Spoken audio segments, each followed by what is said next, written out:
Hello, fellow sapiens, and welcome to Sleepless Homo. Before we begin, wherever you are, in bed, at the sink, driving, cooking, or just hiding from your inbox, this is your invitation to slow down. This channel is for quiet minds and curious ones. No noise, just science softly told. If you're winding down for sleep or getting through your day with headphones on, you're in the right place. And if you happen to drift off mid-story, don't worry. I've added full timestamps in the description, so you can pick up where you left off tomorrow. This one's worth hearing through. If you appreciate calm, educational long-form like this, consider liking and subscribing. It helps more people find content that doesn't shout. Just stories. Real science, thoughtfully told. This is a place for humble sapiens. For those of us who don't claim to have all the answers, but still want to understand. If you'd like, let me know in the comments how you use this. Bedtime routine, focus aid, existential background noise, or where in the world you're listening from. And as always, stay curious, stay calm. Now, let's talk about fire. Not just the warmth, or the light, or the danger, but the question that still burns through a million years of silence. Did we invent it, or just borrow it? Long before we hunted with spears, long before we built hearths, cooked roots, or gave names to constellations, long before there was fire. It is older than memory, older than mammals, older than forests even. The first flame that ever burned on this planet did so in a world without humans, without birds, without grass. It burned in a silence we cannot imagine, under a sky that had only just begun to carry enough oxygen to feed the smallest flicker. And no one saw it. No eyes, no minds, no watchers, just chemistry, just a spark, a fuel, and the breath of air to carry it. We tend to think of fire as something we brought into the world, a human invention, a technological milestone, but that's not quite true. Fire was already here, blazing quietly across deep time, shaping landscapes and life itself before we ever stepped foot on this earth. To understand the story of how we came to use it, and perhaps how it came to use us, we need to start far earlier than any hominin fossil. We need to start in the Silurian.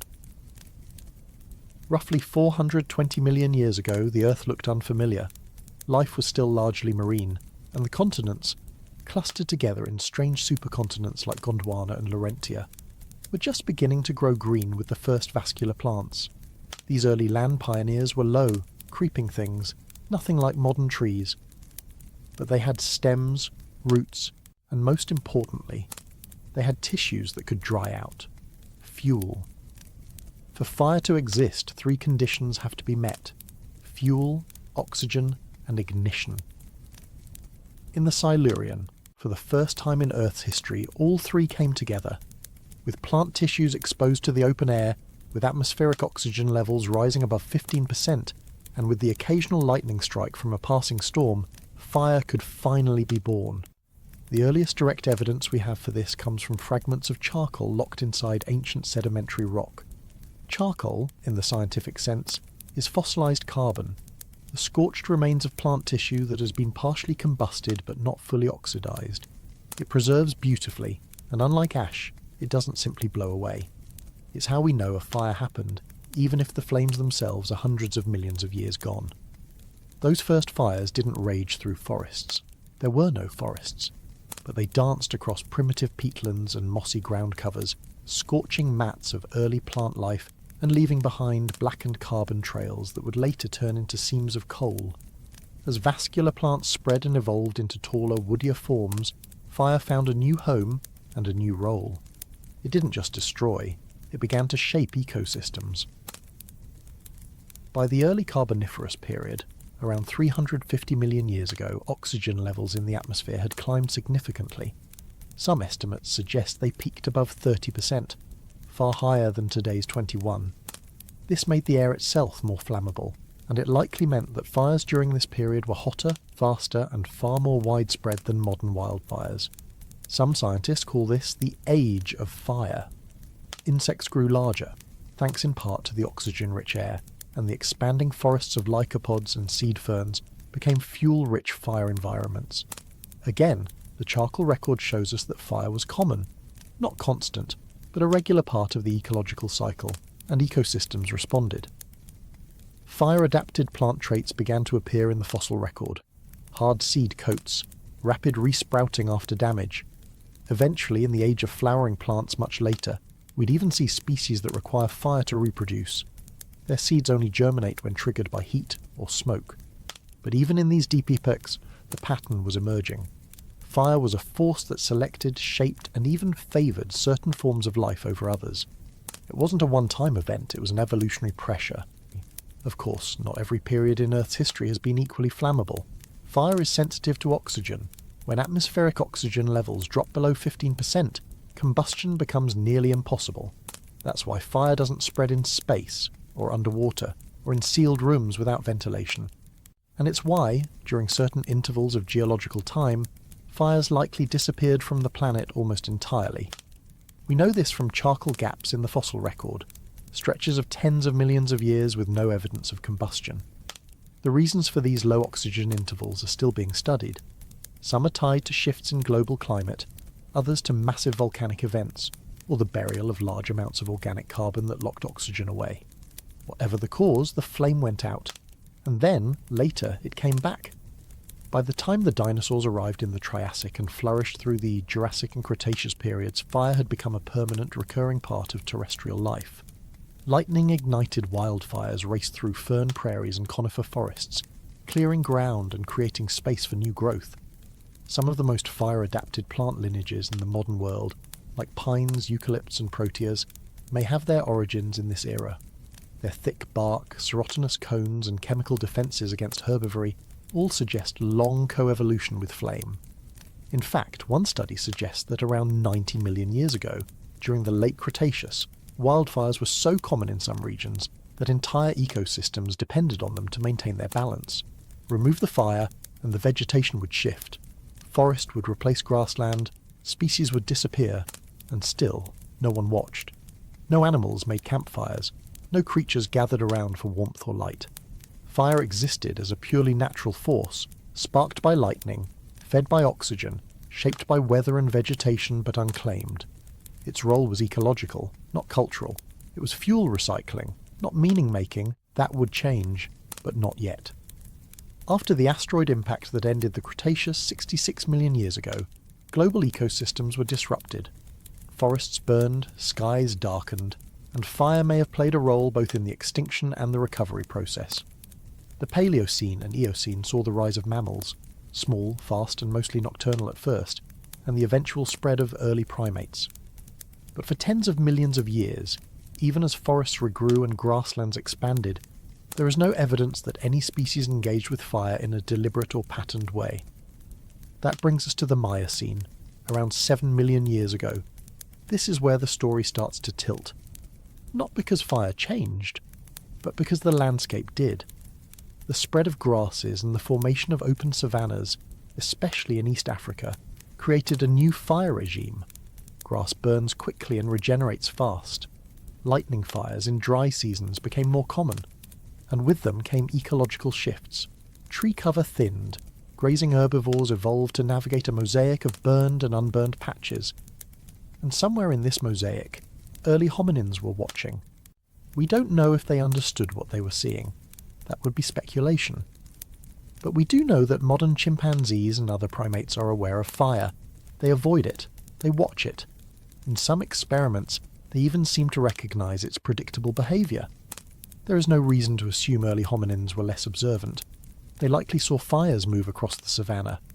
They likely foraged in recently burned areas, collecting scorched tubers, cracked nuts, or the roasted carcasses of small animals caught in the blaze. They may have noticed that burned land attracted grazing prey, that fire cleared thorny brush, that it brought both danger and opportunity, but there is no evidence that they controlled it. Not yet. Not in this stretch of time. This is the moment in the story when fire begins to shift from a background force to a foreground possibility, when it moves from ecosystem to encounter, when it becomes something our ancestors didn't just see, but maybe started to follow. The line between fear and fascination was beginning to blur. Still, if we're being honest, and science should always be honest, we don't know exactly when that shift happened. We don't know who lit the first fire. We don't know if it was a planned act or an accident. What we do know is that for hundreds of millions of years, fire shaped the Earth without us, that it left trails of ash and carbon long before we ever built a hearth or boiled a root, that it was here, patient, burning, waiting, and when we finally arrived, we weren't the first to see it, but we may have been the first to wonder what it meant. Picture a horizon of golden grass, brittle and sun-cracked, stretching into the distance under a pale blue sky. Trees are few and scattered, their canopies flat and thin like nervous umbrellas. The wind moves quietly through the tall stems, then a strike, not of language or tools or thought, but of lightning. The savannah catches, and fire races through the dry vegetation with a crackling rhythm as old as oxygen. Tall plumes of smoke rise over East Africa, and for the first time in a very long time, something different watches them pass. Between 3 million and 2 million years ago, East Africa was undergoing a transformation. The climate was shifting toward cooler, drier conditions. Dense tropical forests that once covered much of the region began to retreat, replaced by open woodlands, and eventually the grassy plains that today define the savannah. This wasn't a sudden change, but a slow environmental pivot. And with it came fire, not new, but newly frequent. Grasslands, as a biome, invite fire in. Their tall, dry vegetation builds up quickly and burns easily. The cycle of dry season lightning and flash ignition becomes not just a risk, but a regular event. Fire begins to etch itself into the rhythm of the landscape. This is where our ancestors were living. Not us exactly, not Homo sapiens, not even what we would call early humans, but hominins, Australopithecus afarensis, Australopithecus africanus, and eventually early members of our genus, Homo habilis and Homo erectus. They were upright walkers, with small brains and strong hands, living in environments that were no longer shaded and wet but exposed and dry. The savannah wasn't just a backdrop, it was a pressure system. It asked for new behaviours, new diets, and new strategies for staying alive. And within that system, fire was there. Not used, not made, but encountered. The question is, what did they do when it came? We don't have direct evidence of what Australopithecus did during a wildfire. Bones don't fossilise with memory. Sediment doesn't record fear, but we can infer a few things based on modern primates, ecological models, and the patterns left behind in the land. Fire in the savannah creates a mosaic. Some areas burn completely, others are spared. Within days of a fire, green shoots emerge in the blackened soil. Grazers are drawn to these fresh patches. Scavengers follow the grazers, predators follow the scavengers. Fire doesn't just destroy, it resets, and animals, including primates, learn to exploit those resets.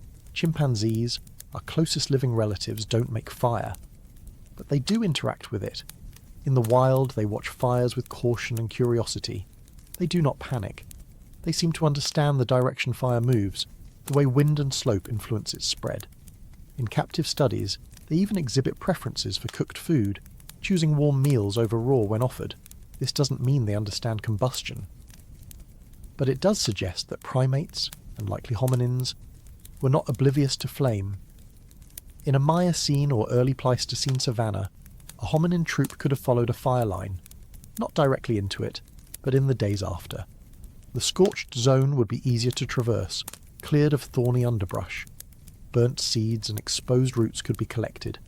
Small animals killed by the flames might be scavenged. The ground would be warm, dry, and less infested with insects. There would be advantages if one knew how to wait. This is where the concept of passive interaction enters the picture. Passive interaction means using something without controlling it. We see this across the animal kingdom. Birds use fire in remarkable ways. In Australia, raptors known as firehawks have been observed picking up burning sticks and dropping them elsewhere to flush out prey. Insects navigate toward flame for warmth or light. Even modern elephants are known to linger near burned zones to feed on newly sprouting plants. None of these behaviours require symbolic understanding. They are functional, practical, learned through observation and memory. There's no reason to think hominins were excluded from this spectrum. What's particularly important about this time period, between 3 million and 2 million years ago, is that we begin to see the emergence of more generalised behaviour in hominins. Australopithecus species, while adapted to tree climbing and forest foraging, were increasingly spending time in open habitats.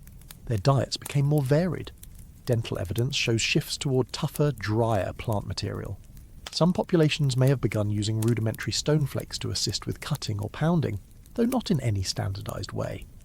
This flexibility, cognitive and ecological, may have made them especially attuned to environmental disturbances like fire. But there's a line we must not cross. There is no evidence that these hominins were capturing fire, keeping it, or using it to alter their behaviour in any permanent way. No hearths, no soot, no charcoal layers with tools nearby.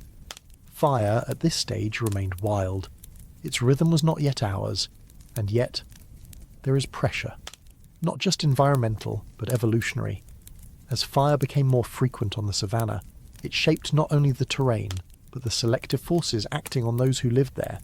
A troop that understood how to avoid fire, how to follow it safely, how to benefit from its aftermath, may have had an edge. Not just nutritionally, but socially. A dominant individual who led others to a recently burned patch filled with tubers or charred bones could gain status, mates, or security. And over time, these encounters may have fostered a deeper familiarity. Familiarity isn't the same as control, but it is a prerequisite. Before fire can be made, it must be known, and before it can be known, it must be seen again and again.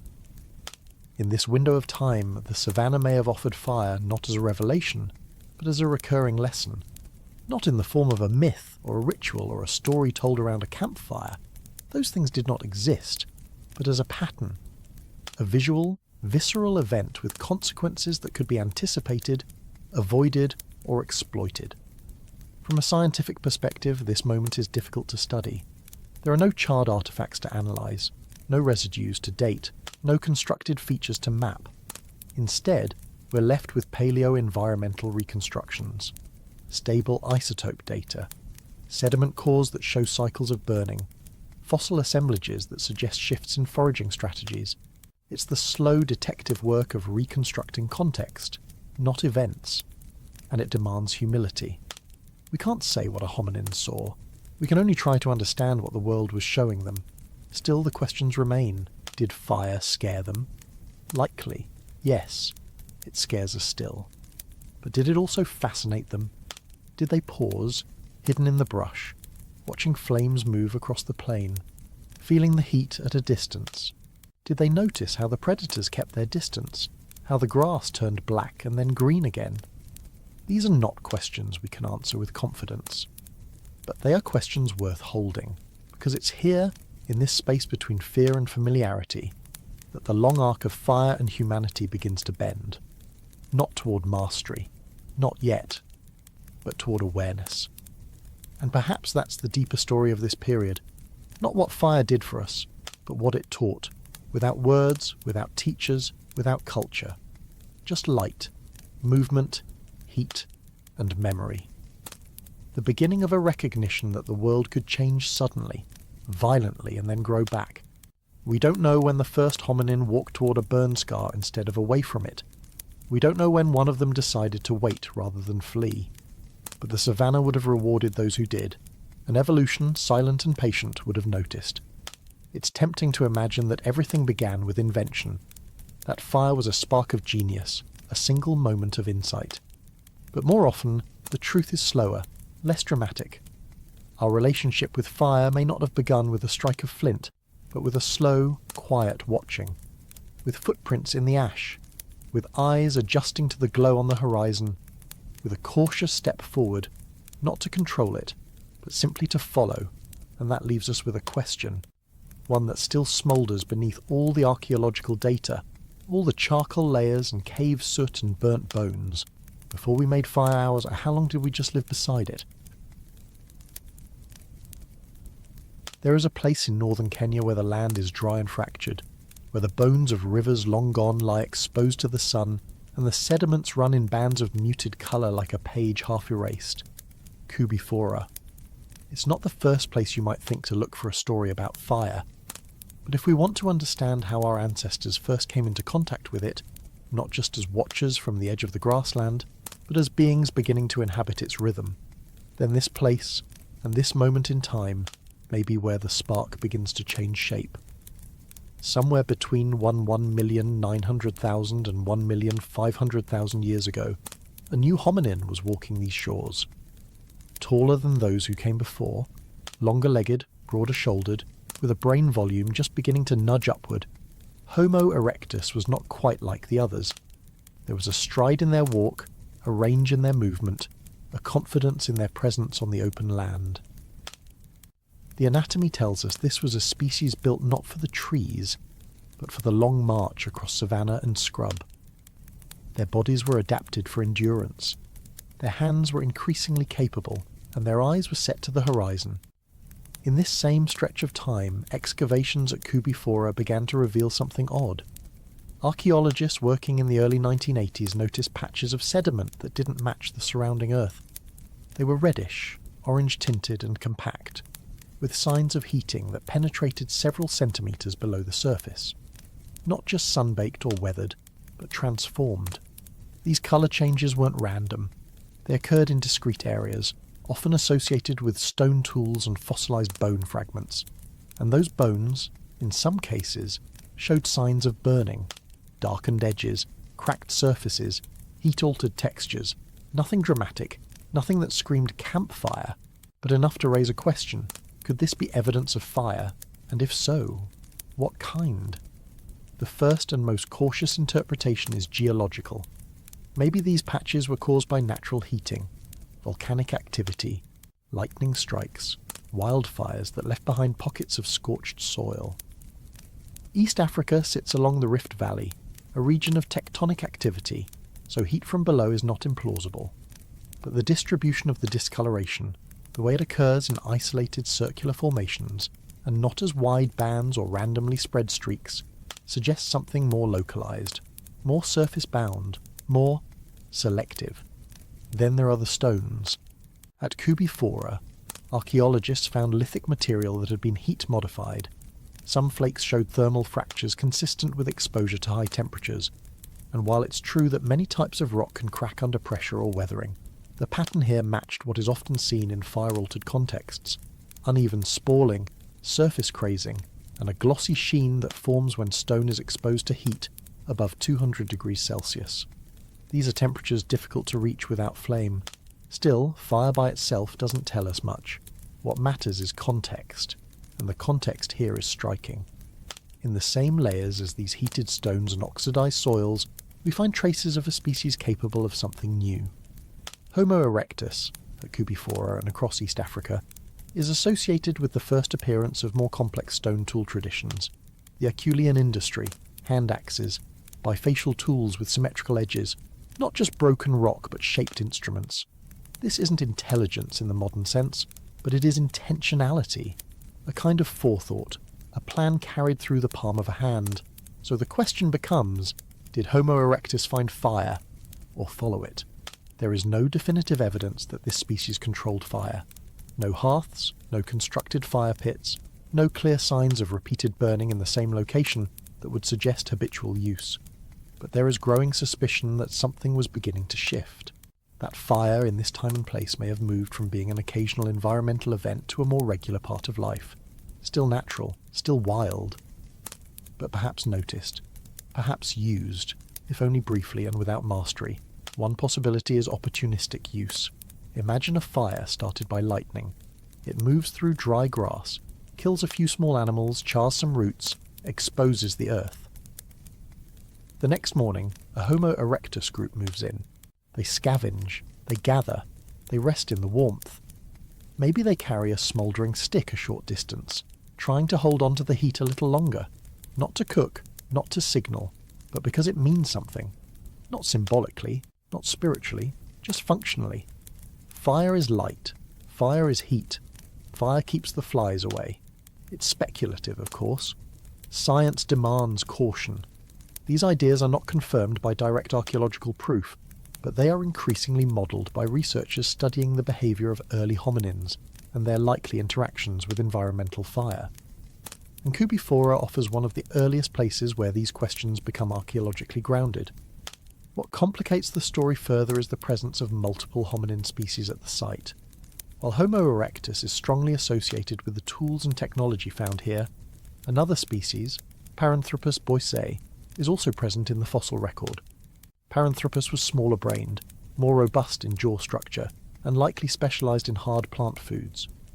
The debate remains open as to whether both species were using the same spaces at the same time, or whether their remains simply accumulated in the same geological layers over thousands of years.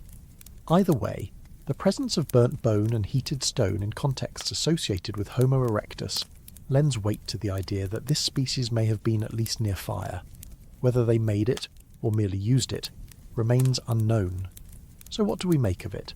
If the evidence is scattered, partial, and controversial, why focus on this period at all? Because this is where we begin to see the tension between what is natural and what is noticed, between the fire that reshapes a landscape and the beings beginning to think in landscapes. Homo erectus was not us, but they were beginning to live in ways that foreshadowed us. Their expanded range, from Africa to the Caucasus to Southeast Asia, their increasing dietary flexibility, their more refined tools, their longer childhoods and more cooperative group dynamics. All of these traits suggest a species increasingly capable of planning, sharing, and adapting. Fire fits into that world, not as a central tool, not yet, but as a presence. A quiet question. What is that? What does it do? And can I bring it closer? Some researchers have proposed that Homo erectus may have even influenced the occurrence of fire by altering the environment, by trampling vegetation, by building temporary shelters that left behind debris, by changing the way they move through their habitat. Fire ecology is not just about ignition, it's about what burns, when, and why. And hominins, simply by existing in new ways, may have made the land more fire-prone, and thus more fire-familiar. But again, we must be careful. The evidence from Cubifora does not confirm fire mastery. There is no direct proof of ignition, of containment, of repeated burning by the same group. What we have is suggestion, clues, discoloration, heat-altered artifacts, a species standing nearby, that's all. And for a good scientist that must be enough, at least for now.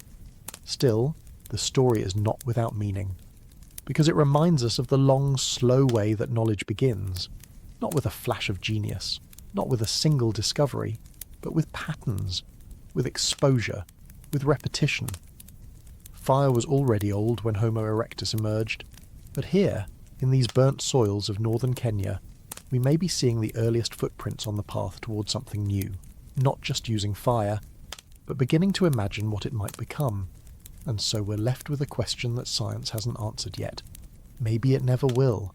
Did Homo erectus stumble into fire, or evolve beside it? The wind that rolls through the foothills of the Caucasus is sharp and insistent even today.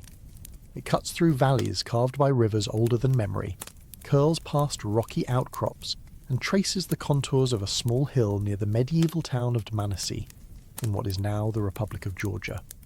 If you stand there in the wrong season without a coat, it doesn't take long to feel the discomfort settle in. The cold isn't devastating, but it's biting, persistent, the kind of cold that requires preparation, or insulation, or fire. But around 1,800,000 years ago, someone was here. At the Dmanisi site, scattered across a layer of sediment and basalt, archaeologists have uncovered something extraordinary. The remains of multiple individuals from an early population of Homo erectus, or perhaps a more primitive variant of the species. 5 skulls, several jawbones, and assorted postcranial elements have been found since the 1990s. Together they paint a picture of a small group of hominins living far outside the tropical and subtropical range that earlier generations of our ancestors had typically inhabited. And they were not passing through, they were staying. The question, of course, is how. Unlike our species today, or even the later Neanderthals, Homo erectus was not well adapted to cold climates. Their bodies were relatively slender, consistent with thermoregulation in hot environments. There is no evidence of tailored clothing, no known use of shelters, and at Dmanisi, crucially, no evidence of fire, no hearths, no charred bone, no heated stones, no ash deposits, just bones, tools, and sediment. Yet they persisted. for what seems to be multiple generations. To understand why this matters, we need to take a closer look at what kind of place Dmanisi was, and is. The site sits at a transitional altitude, high enough to experience winter frosts, yet low enough to remain biologically productive. It lies along a migratory corridor between Africa and Eurasia, a place where warm and cool climates clash and mingle. In the early Pleistocene, the region likely experienced cooler average temperatures than those found across most of East Africa. Not frigid in the Arctic sense, but cool enough to require adaptation. The fossils at Dmanisi suggest that these hominins were smaller than later Homo erectus populations, with brain volumes between 600 and 700 cubic centimetres. That's lower than the average for Homo erectus elsewhere and far below modern humans. But their faces are recognisably human-like, with projecting noses and reduced canine teeth. Their postcranial bones indicate efficient bipedalism, and their hands appear capable of precision grip, enough to hold and shape tools. The tools themselves belong to the older one tradition. Simple flakes, cores, and choppers, crude by later standards, but versatile. With them, this population could have butchered animals, cracked bones for marrow, scraped hides. There is no evidence of projectile weapons, composite tools, or anything resembling clothing. And yet, here they were, on the edge of what seems like ecological viability. One possibility for their survival in colder months is seasonal migration. The group may have moved down to lower elevations during winter, and returned to Dmanisi in more temperate periods. There is some paleo-environmental evidence suggesting a mosaic landscape. Open grassland mixed with patches of forest, which could have supported a wide range of plant and animal resources year-round. But the density of remains at the site suggests repeated occupation, not brief seasonal use. They seem to have come back again and again. Another possibility is social buffering. Group living can reduce individual risk. Huddling for warmth, sharing food, assisting the injured. These are behaviours seen in many social mammals and even in some birds. At Dmanisi, one of the skulls shows signs of having survived for years without teeth. That individual would have required help to process food. The implication is that care existed. Whether as instinct, emotion, or strategic behaviour we do not know, but it suggests a level of social cohesion beyond mere proximity. Then there is the role of scavenging. The fauna at Dmanisi includes large mammals, equids, bovids, carnivores. This would have offered opportunities for marrow extraction, tendon collection, and possibly even hide use. Some researchers speculate that hominins could have used animal skins as makeshift wraps, not tailored clothing but draped insulation. There is no direct evidence for this, but in the absence of fire, even the simplest coverings could have provided meaningful protection against the cold. Still, there is something unsettling about the absence of fire at Dmanisi. It's not just what's missing, it's what that absence implies. Fire would have offered so many advantages: warmth, predator deterrence, food sanitation, and yet these people, if we can call them that, appear to have lived without it, or at least without keeping it. Whatever their relationship to fire may have been elsewhere, at Dmanisi it left no mark. This leads us to an uncomfortable realization. We often view fire as a prerequisite for survival in marginal environments, but the Dmanisi evidence challenges that. It suggests that early Homo populations were more adaptable than we tend to assume, that they could survive, even thrive, at the edge of their thermal limits without technological insulation. That survival was not always about invention, but sometimes just endurance. There is also the possibility that what we call absence is simply an archaeological blind spot. Fire, unless contained in a hearth or associated with burnt bone, does not preserve well. Wind disperses ash. Rain removes traces. If fire was used at Dmanisi briefly, or outside the primary occupation zone, it might have left no archaeological signature. But here again, we must be honest. That is speculation. We cannot fill gaps with what we wish had been there. We can only work with what remains. And what remains at Dmanisi is striking. These were beings on the move, extending the reach of their genus far beyond its birthplace. They crossed deserts, rivers, and latitudes. They carried their tools. They buried nothing. They burned nothing. They left their bones and walked out of myth into data. If there is a story in Dmanisi, it is one of quiet resilience, of beings who were not prepared in the ways we define preparation, no fur, no fire, no fixed shelter, and yet who found a way to stay. They remind us that adaptation is not always technological. Sometimes it is anatomical. Sometimes it is behavioural. Sometimes it is simply enduring the night. It's tempting to imagine ourselves in their place, to project our needs backward.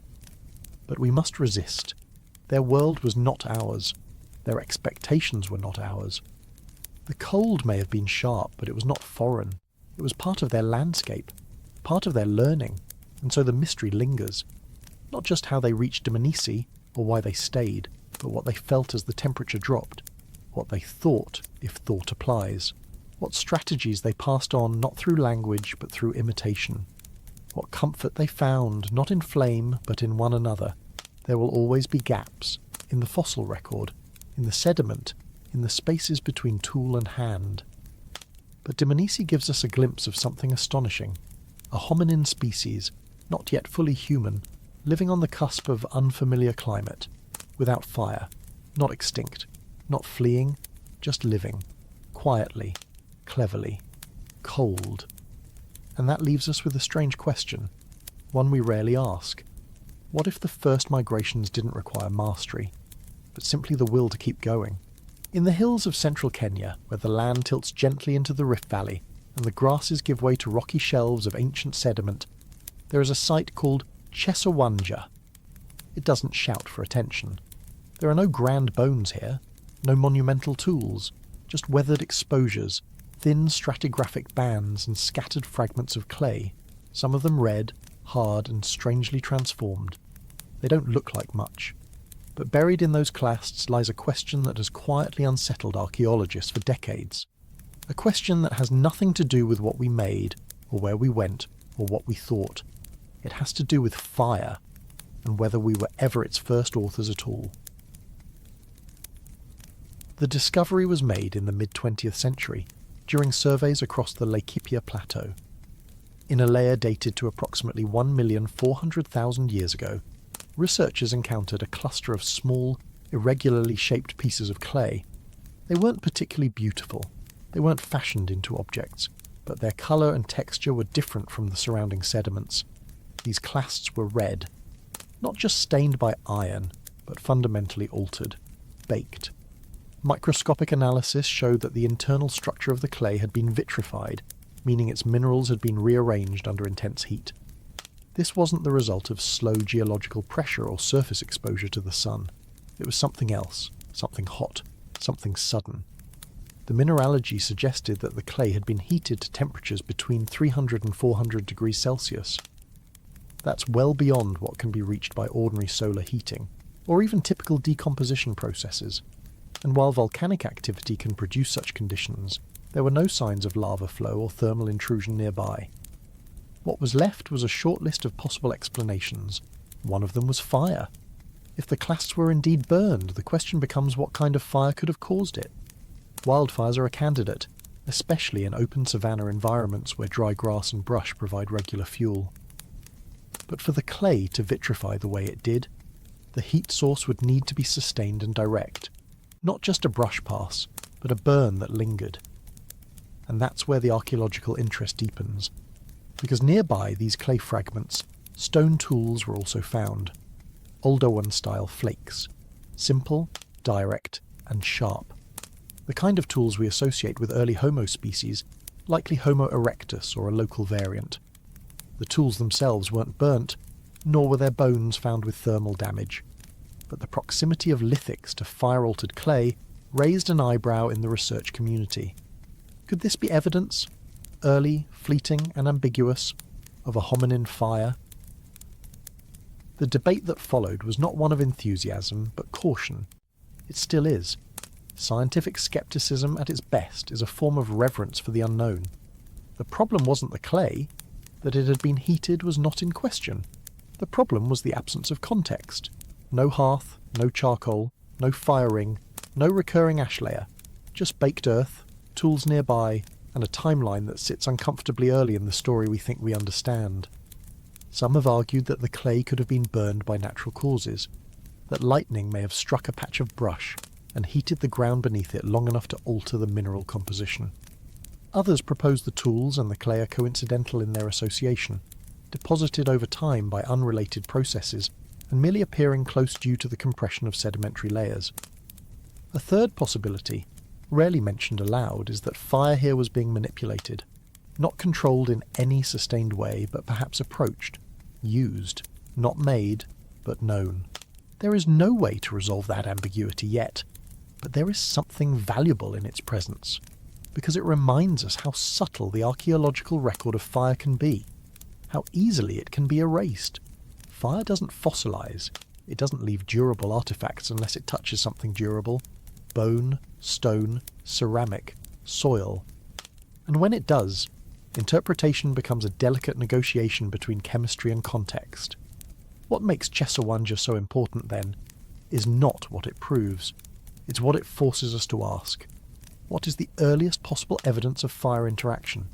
What threshold of confidence do we require before we can say this was deliberate?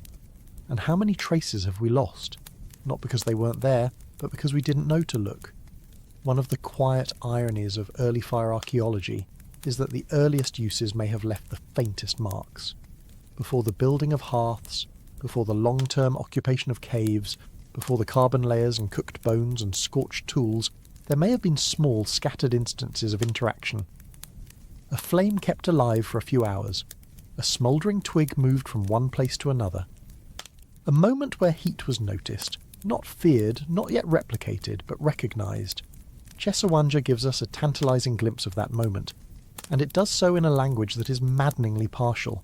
Heat signatures in clay, mineral transitions, no footprints, no firewood, no myth, just transformation and silence. Still, the silence is not without meaning. It reminds us of the humility required in paleoscience. That absence of evidence is not evidence of absence, but neither is it a license for storytelling.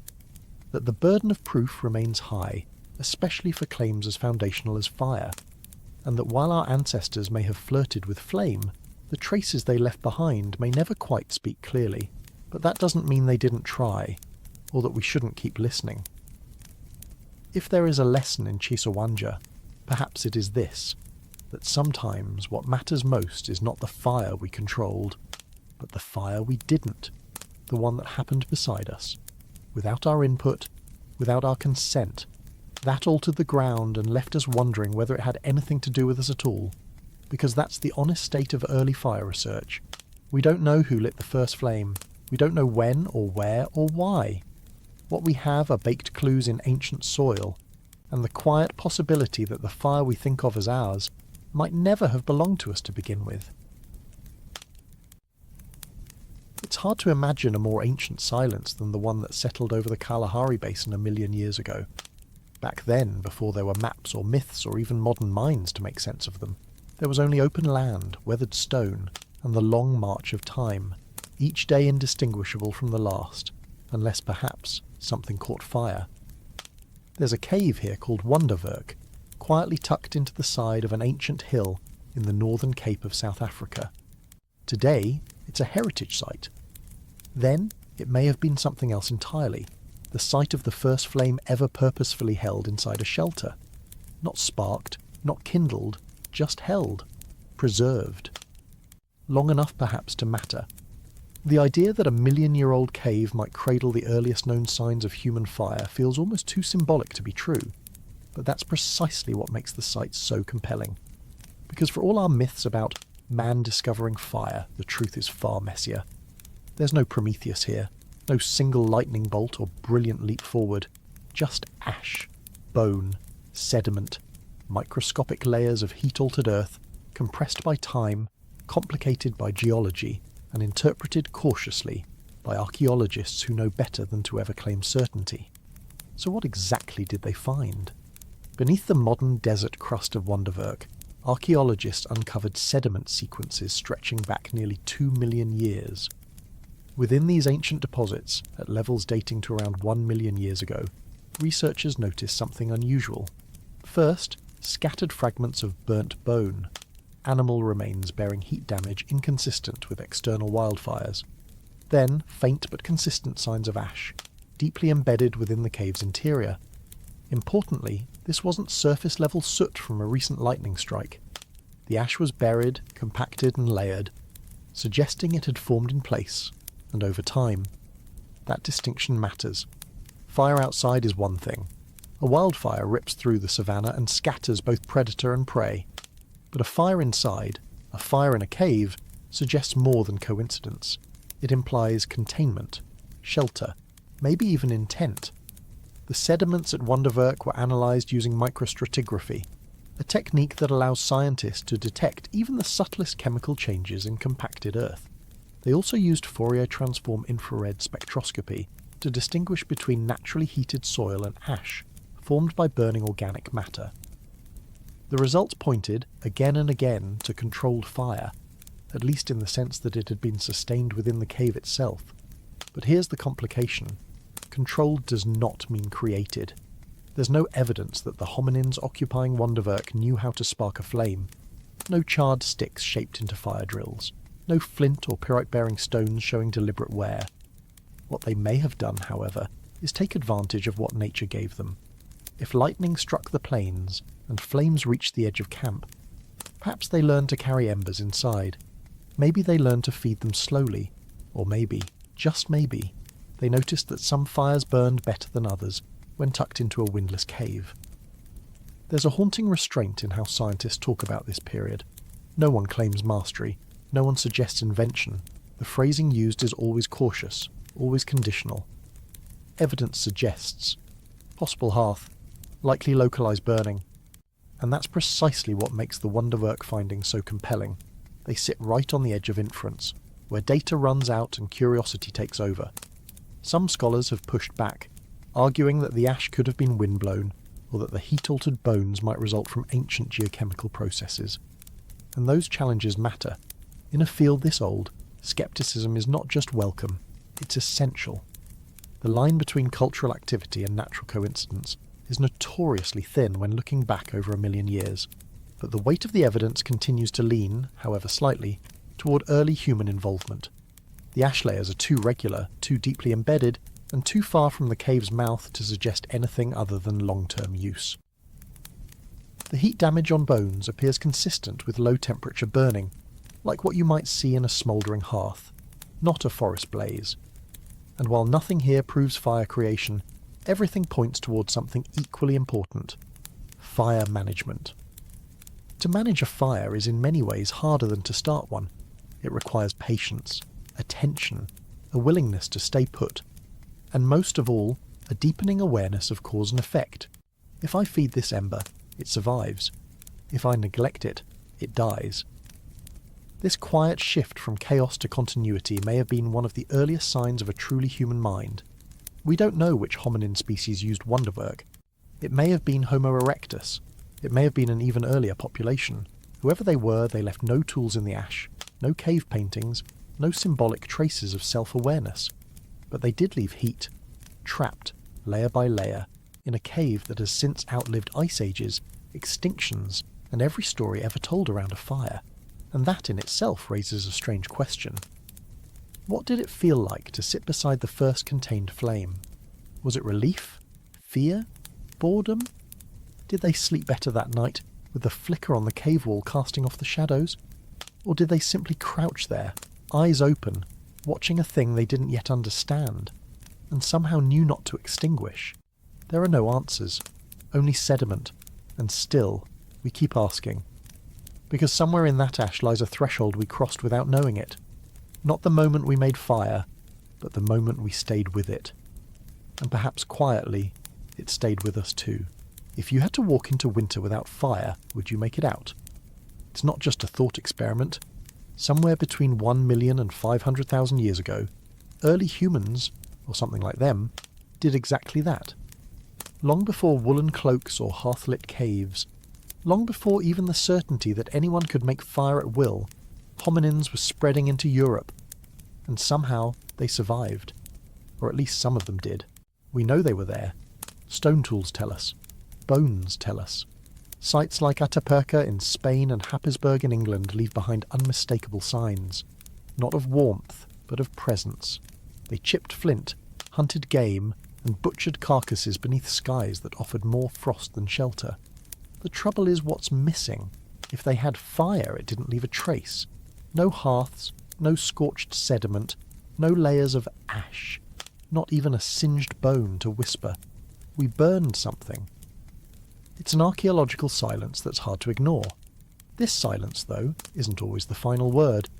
The absence of evidence, as scientists constantly remind each other, is not the same as evidence of absence. Hearths might not survive, burnt wood decomposes, bones get scavenged. Even in more recent archaeological layers, fire can be elusive. And yet, when the layers stretch back 1,000,000 years and still offer no trace, across sites, across regions, it raises a harder question. What if they really didn't have fire? What if they crossed into winter with nothing more than sharp rocks and a problem-solving brain? The cold of Ice Age Europe was not always constant. Much of the Pleistocene oscillated between glacial and interglacial phases, long epochs of frigid wind broken by warmer spells. Migration might have followed these cycles, with early hominins expanding north during warmer pulses, then retreating south when things froze. It's one way to survive the cold, by running from it. But migration comes with its own costs. It requires awareness, memory, cooperation. It forces groups to move with the seasons, perhaps even with the herds. Did they move deliberately, or did they simply follow food? Were they explorers or drifters? No one knows. The fossil record does not capture intention. Another way to survive the cold is to outwit it. That's where shelters enter the picture. Not houses, but hideouts. Natural formations, overhangs, shallow caves, maybe even windbreaks built from scavenged branches and bones. Nothing grand, just enough to stay out of the wind. But even this idea walks a tightrope. Temporary shelters rarely leave archaeological signatures. Unless something collapses, burns, or accumulates sediment, it vanishes. Which means we're left trying to imagine behaviour from what hasn't fossilised. Then there's the question of clothing. If fire was absent, warmth must have come from somewhere.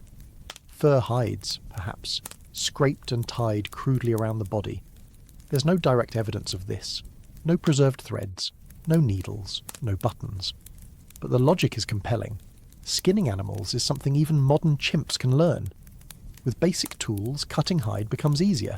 And while fashion was surely not the point, insulation may have been a matter of life or death. Some researchers have even proposed that early humans had denser body hair, a remnant of earlier ancestors better adapted to the elements. Again, we don't know. Hair doesn't fossilise, but neither do intentions. The body can adapt in many ways, and evolution rarely asks for our permission. Still, if they lacked fire, not just the ability to make it, but the knowledge to keep it, then food must have been consumed raw. That's not impossible. Raw meat, marrow and tubers can sustain life, but they demand more from the gut. Some paleoanthropologists suggest that the digestive tract of early Homo erectus was still robust enough to handle it. Others, like Richard Wrangham, point to the shrinking guts and jaws in later hominins as evidence that cooking eventually became essential. But around 1,000,000 years ago, it's plausible that raw food still ruled the menu. Warmth, not calories, was the bigger problem. And so we're left with a puzzle. Fossils in cold places, no fire, no shelter, no clear signs of clothing. Yet somehow these early migrants endured, at least long enough to leave behind tools and bones. Perhaps that's all endurance means, archaeologically speaking. Long enough to leave a trace. Sites like Pakefield and Happisburgh in England suggest human presence even in high-latitude environments. In Happisburgh's case, footprints preserved in estuarine mud tell us someone walked there nearly 900,000 years ago. Someone with a human-like foot walking beside what might have been children. The climate at the time was mild by British standards, but still brisk compared to the equatorial homelands of their ancestors, and still no fire. In southern Europe, the picture grows murkier. Atapuerca, in northern Spain, has yielded both stone tools and fossilised remains from around 800,000 years ago. Homo antecessor, perhaps, another early player in the human story. Here again, signs of butchery and tool use abound, but signs of fire are absent. Did they eat raw meat? Did they huddle in caves through wind and rain? Or did they migrate in and out with the turning seasons, never staying long enough to need a flame? Some scholars argue that fire may have been used intermittently, but without permanence. A spark carried from a wildfire, nurtured for a few days, then lost. Such use would be nearly invisible in the fossil record.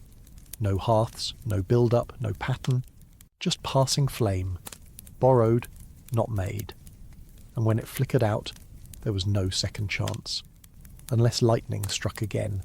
In that view, fire was not yet a tool. It was a fleeting opportunity.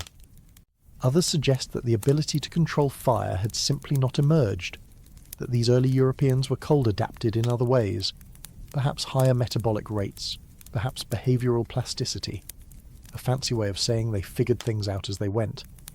Maybe social bonding was enough, group warmth, shared body heat, communal sleeping. Again, we don't know. But survival often has more to do with flexibility than technology. What makes this period so compelling is that it defies our modern instincts. We associate intelligence with control, mastery, domination of environment.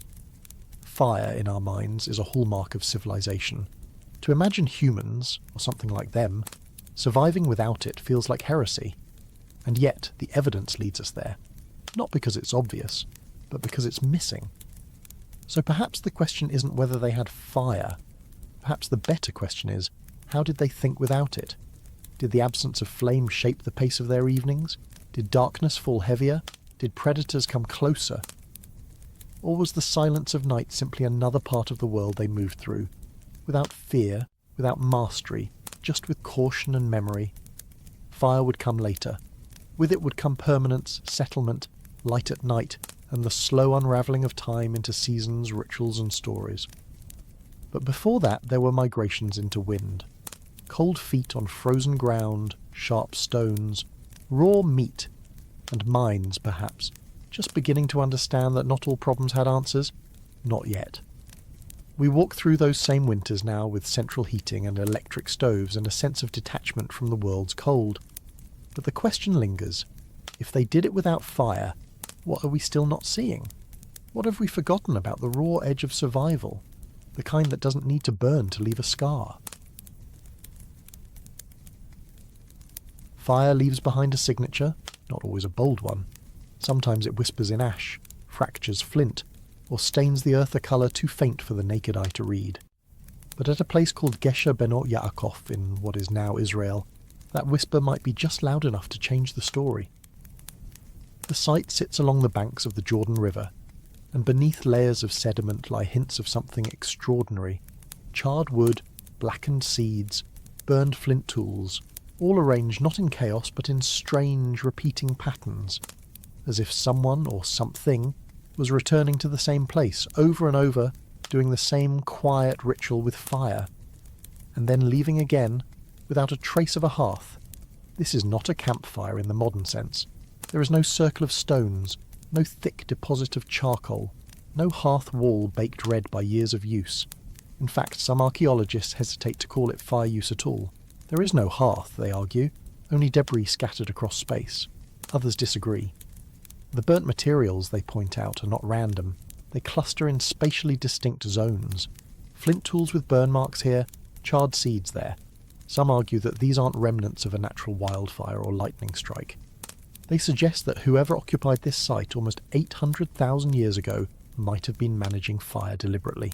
Not building fireplaces yet, but laying out their activities around invisible hearths, hence the term phantom hearths, places where fire clearly played a role, but where no architectural fire structure remains. It's a subtle theory, but it leans heavily on patterns, not just the presence of fire, but the repetition of how, where, and why it was used. The team that excavated Gesher Benot Yaakov found this kind of patterning across multiple occupational layers, and within these layers they discovered more than just ash. They found thousands of artefacts, animal bones with butchery marks, plant remains, and critically, waterlogged materials preserved in a way that's unusually rich for a site of this age. The presence of water may actually be one reason fire traces at Gesher Benot Yaakov are so elusive. A wet environment can distort or erase some of the usual chemical signals we rely on to confirm combustion. Yet, paradoxically, it may also help preserve fragile evidence like charred wood and seeds. And that's what makes this site so important. The repeated appearance of burned materials across distinct activity zones may be the closest we can get to watching early humans, or their close relatives, begin to spatially organise fire in their lives without yet fully mastering it. The timeline here matters. Gesher Benot Yaakov dates to roughly 790,000 years ago. That's far earlier than the consistent hearth seen in Europe, or the symbolic fire used later, hypothesized in places like Kesem Cave. The hominins here were not modern humans. Most researchers agree they were likely members of the species Homo erectus, or possibly a closely related lineage that had adapted to life in the Levant. They lived in a time when control over fire was still new, if it existed at all, and yet they seem to have behaved in ways that suggest they weren't merely reacting to natural fires, but doing something more intentional. One theory is that fire here was conserved, not created. Perhaps a blaze from a lightning strike was carefully tended, fed with dry material shielded from the wind. Maybe dung or moss was used to slow its burn, to make it last through the night. The presence of specific types of wood and tinder at the site points to some kind of selection process, though how conscious it was is hard to say. Fire conservation doesn't require striking a spark, it only requires patience, and the presence of mind to recognise what fire can do and why it's worth preserving. But the implications stretch further. If the inhabitants of Gesher Benot Yaakov were using fire repeatedly in the same zones, that may hint at a growing awareness of space, of function.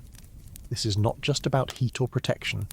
It may represent the dawn of domesticity, in a deep and primitive form, spatial control, even without walls. The idea that certain tasks happen in certain places, cooking here, tool-making there, may reflect the roots of behavioural modernity. Not symbolic yet, not abstract, but structured, purposeful. Some have even argued that this kind of fire patterning implies an early form of cognition that goes beyond instinct. It suggests memory, routine, possibly even teaching. If you return to the same spot again and again to perform the same fire-related task, you're not just reacting, you're remembering. And if young individuals at the site watched elders manage fire in specific ways, there may have been an early culture of learning involved. No words required, just quiet demonstration. Still, many scholars urge caution. There is no direct evidence of fire starting at this site. No flint struck together, no pyrite, no scorch marks from spark testing. That absence of ignition material leads some to argue that the site represents opportunistic use only, not control. Others disagree, pointing to the structured spatial zones as indirect evidence of mastery. It's a debate that remains unresolved and likely will for decades. But in the meantime, the ghost of the hearth lingers. One lingering question is why these fire traces disappear in some later sites, only to reappear again much later. If fire was being used here, why didn't the behaviour spread more widely or more consistently? Did the knowledge die with these groups? Was fire mastery discovered and lost multiple times in different places? Or was it always present, but just invisible to the kinds of archaeology we know how to do? The phantom hearth theory reminds us of a hard truth in science. Sometimes, absence of evidence isn't evidence of absence. Fire doesn't always leave behind a fireplace. In wetlands and floodplains, it can leave only shadows, char marks on seeds, subtle colour shifts in flint. And yet those shadows may be telling the story of one of the first times our ancestors gathered around warmth, not by accident, but by design. The idea is haunting because it implies the existence of communities and behaviours we can barely glimpse. The people of Gesher Benot Yaakov are gone, their names and languages unknown. But in the blackened tips of seeds and the fractured edges of flint, they left behind a trace of something fragile and possibly deliberate.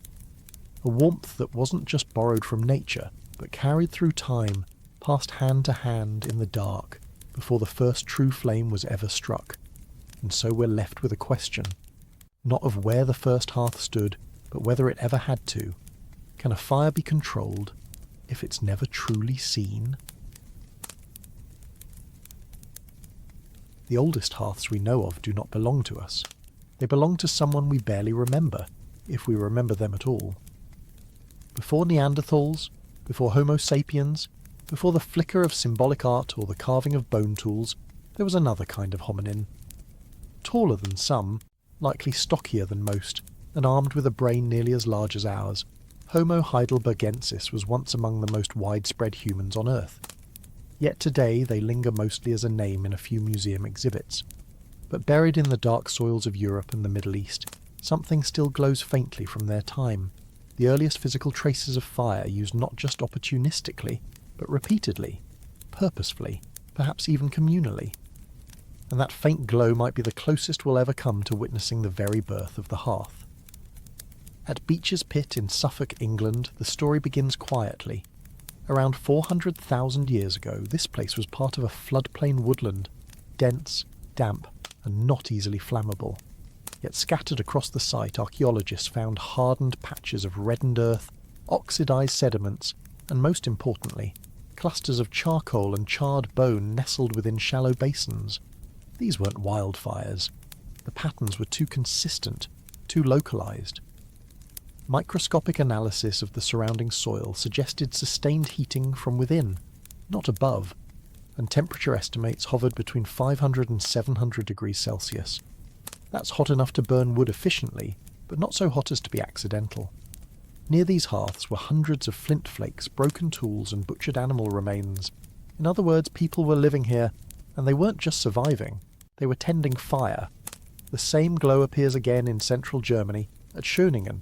Here, around the same general period, a marshland landscape once hosted what is now one of the most famous discoveries in Paleolithic archaeology, a set of wooden spears, perfectly balanced, fire-hardened, and found alongside horse bones, some pierced by the very tips of those weapons. The preservation of wood in the archaeological record is rare enough, but wood shaped by fire, that's even rarer.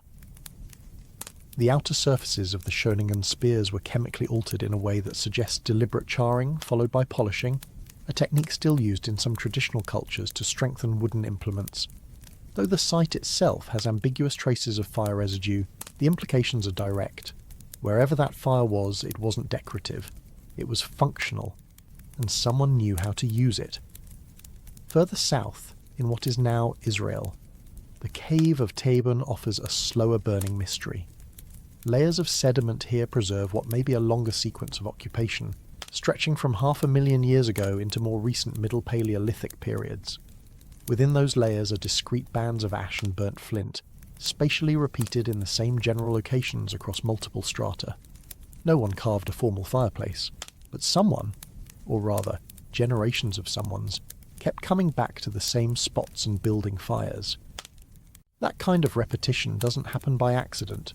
Whether it was for warmth, for cooking, for keeping animals away, or just because it made the cave feel more like home, fire was beginning to shape not just survival, but routine.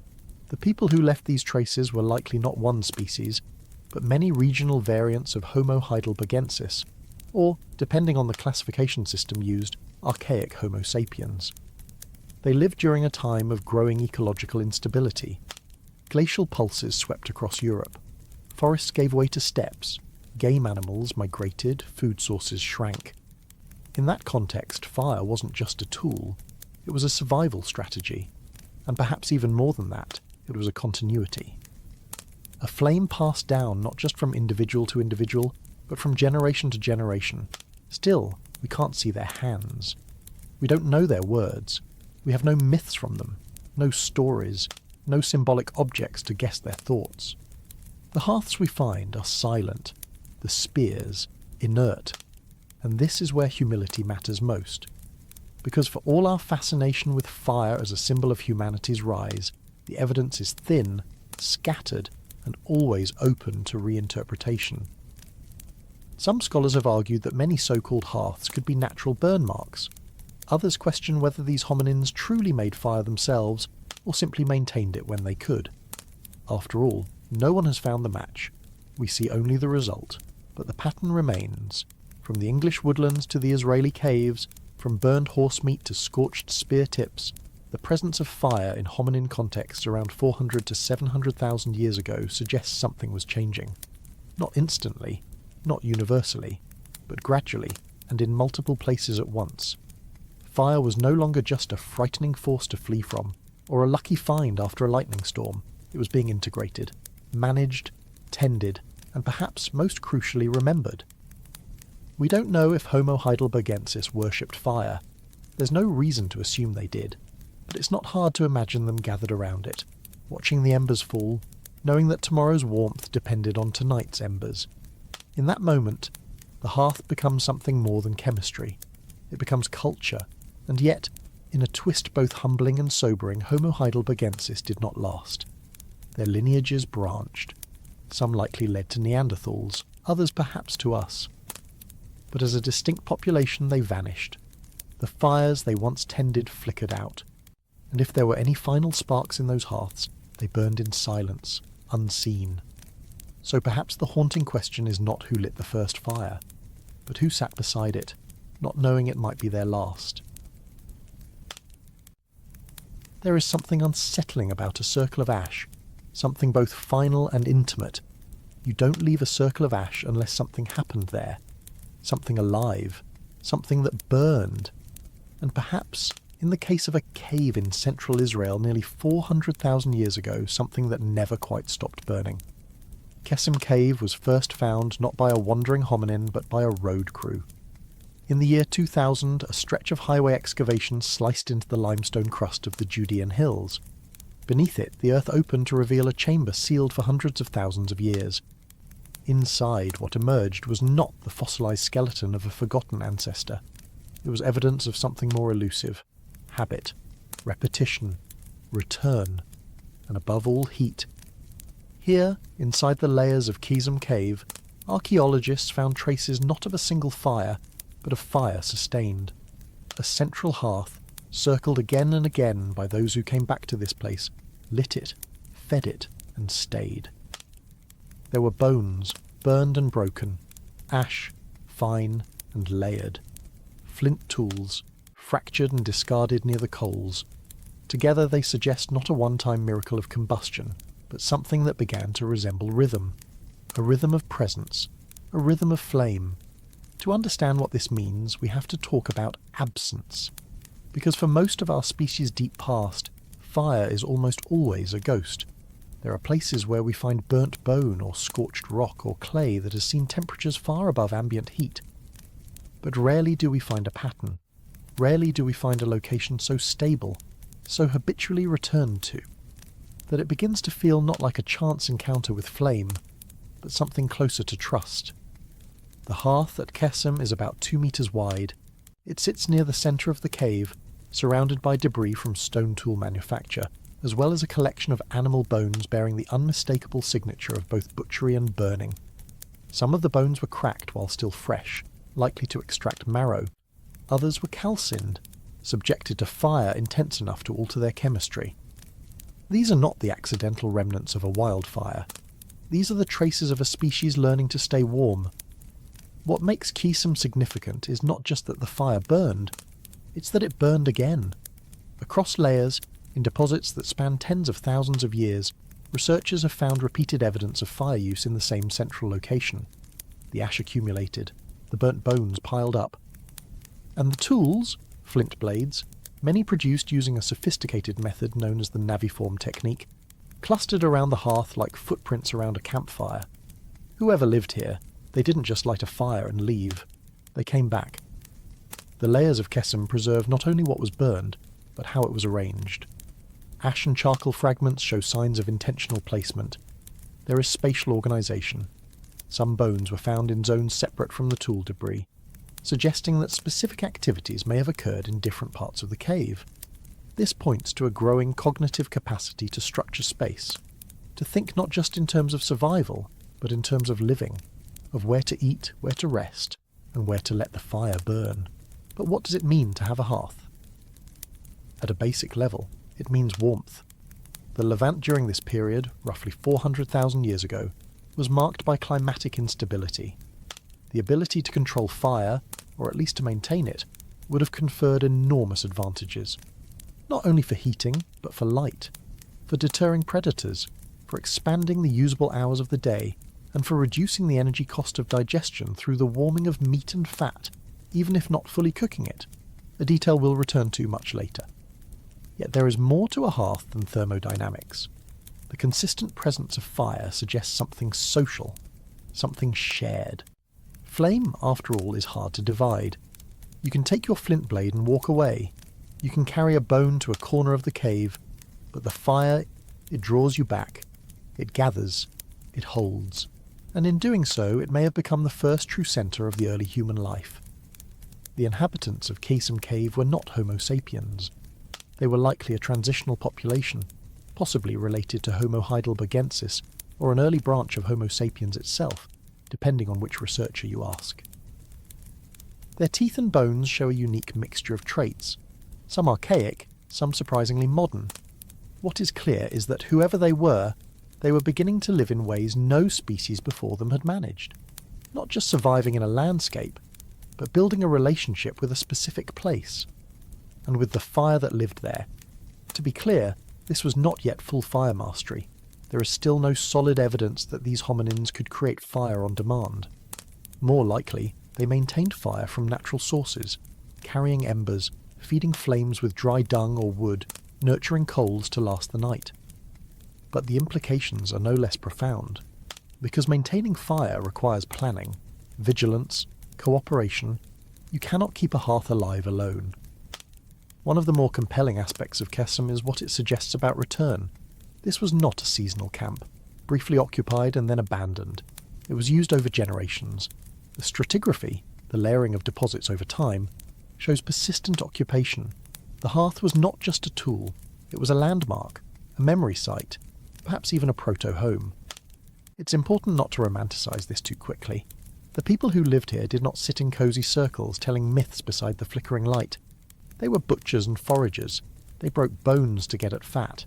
They chipped stone to slice through sinew. Their lives were shaped by climate shifts, predator threats, and the brutal uncertainty of subsistence.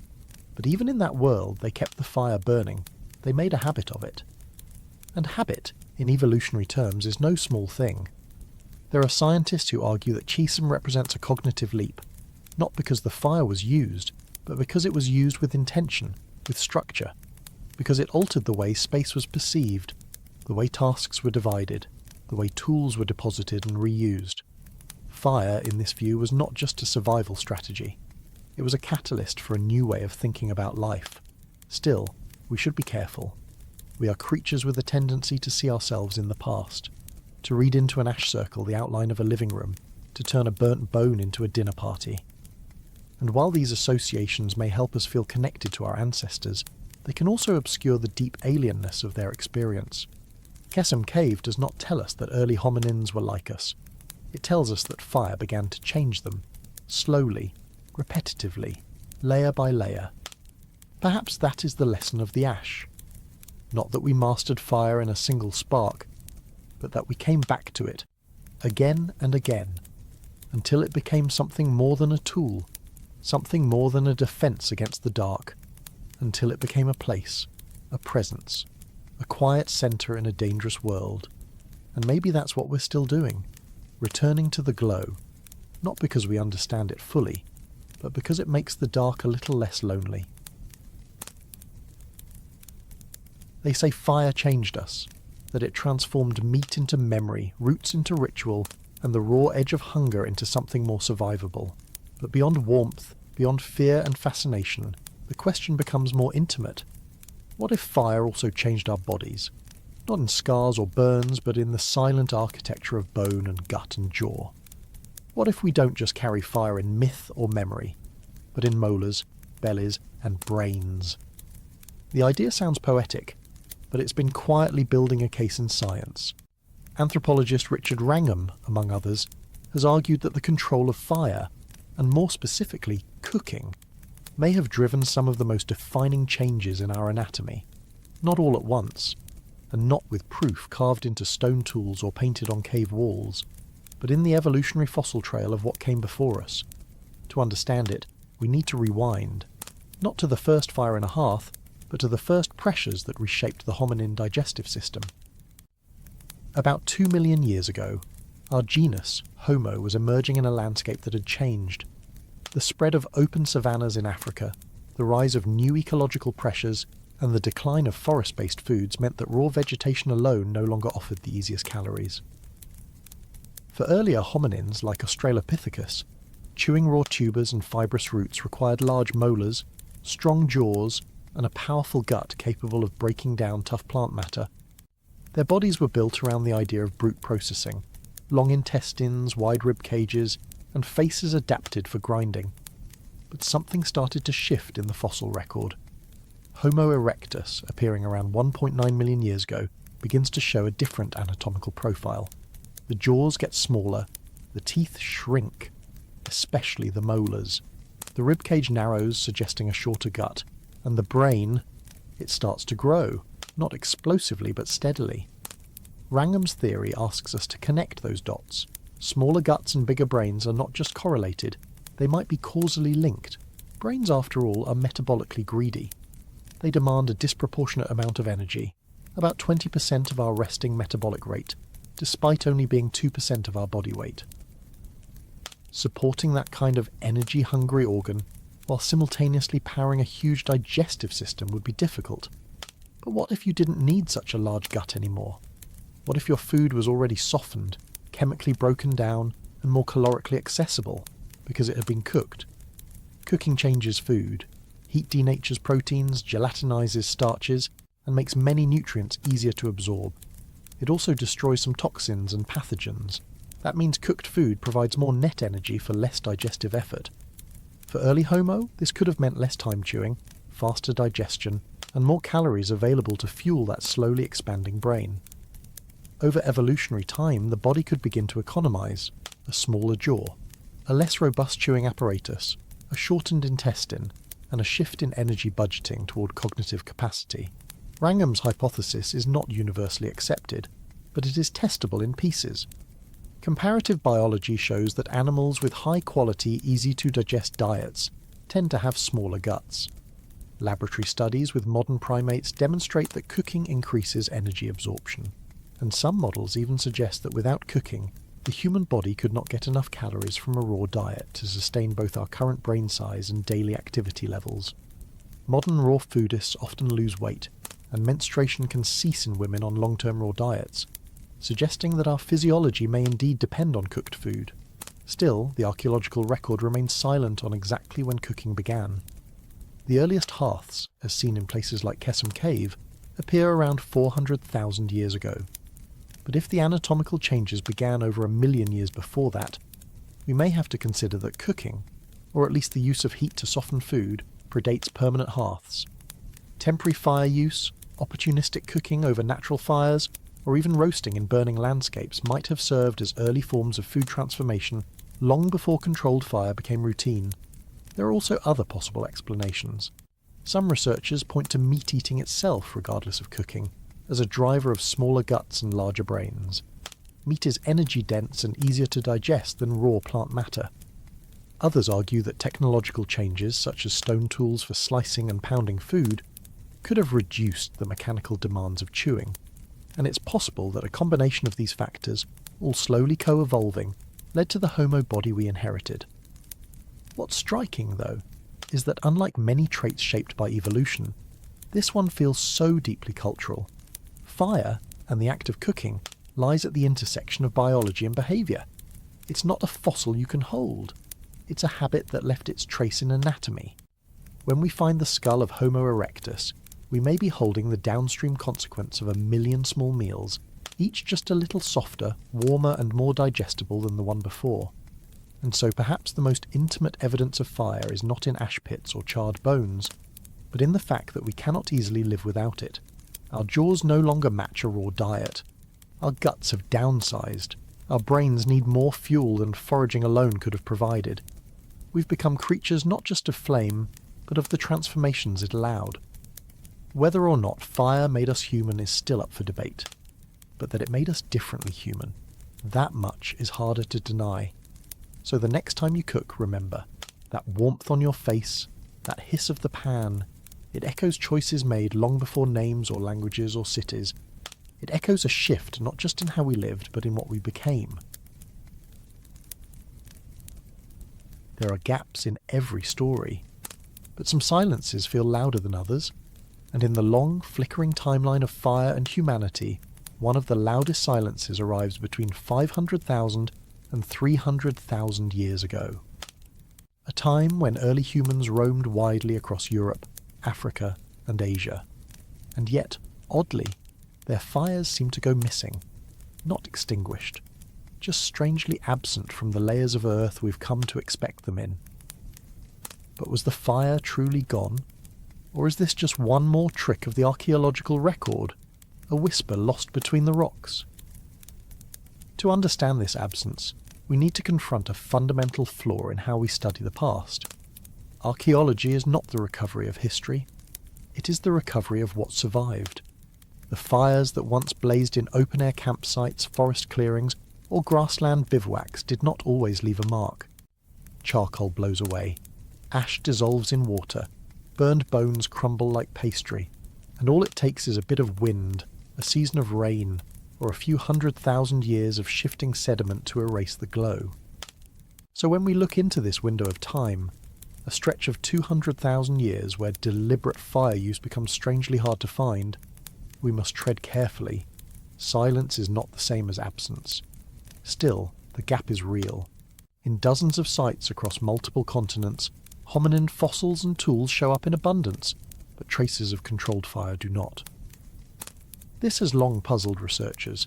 If humans had already begun using fire in some regions before this period, why is there such a wide interval where the signal seems to vanish? One explanation is taphonomy, the processes by which organisms decay and fossilize. Fire, being ephemeral and sensitive to environment, does not fossilize easily, especially not in mobile foraging cultures that might have moved camps frequently or cooked in less sheltered locations. The early Pleistocene landscape was rarely a fireproof filing cabinet. It was more like a weathered diary, pages torn out by erosion, smudged by rain, rewritten by rivers. But there's another possibility. Maybe fire wasn't always a priority, or maybe, more intriguingly, it wasn't always available.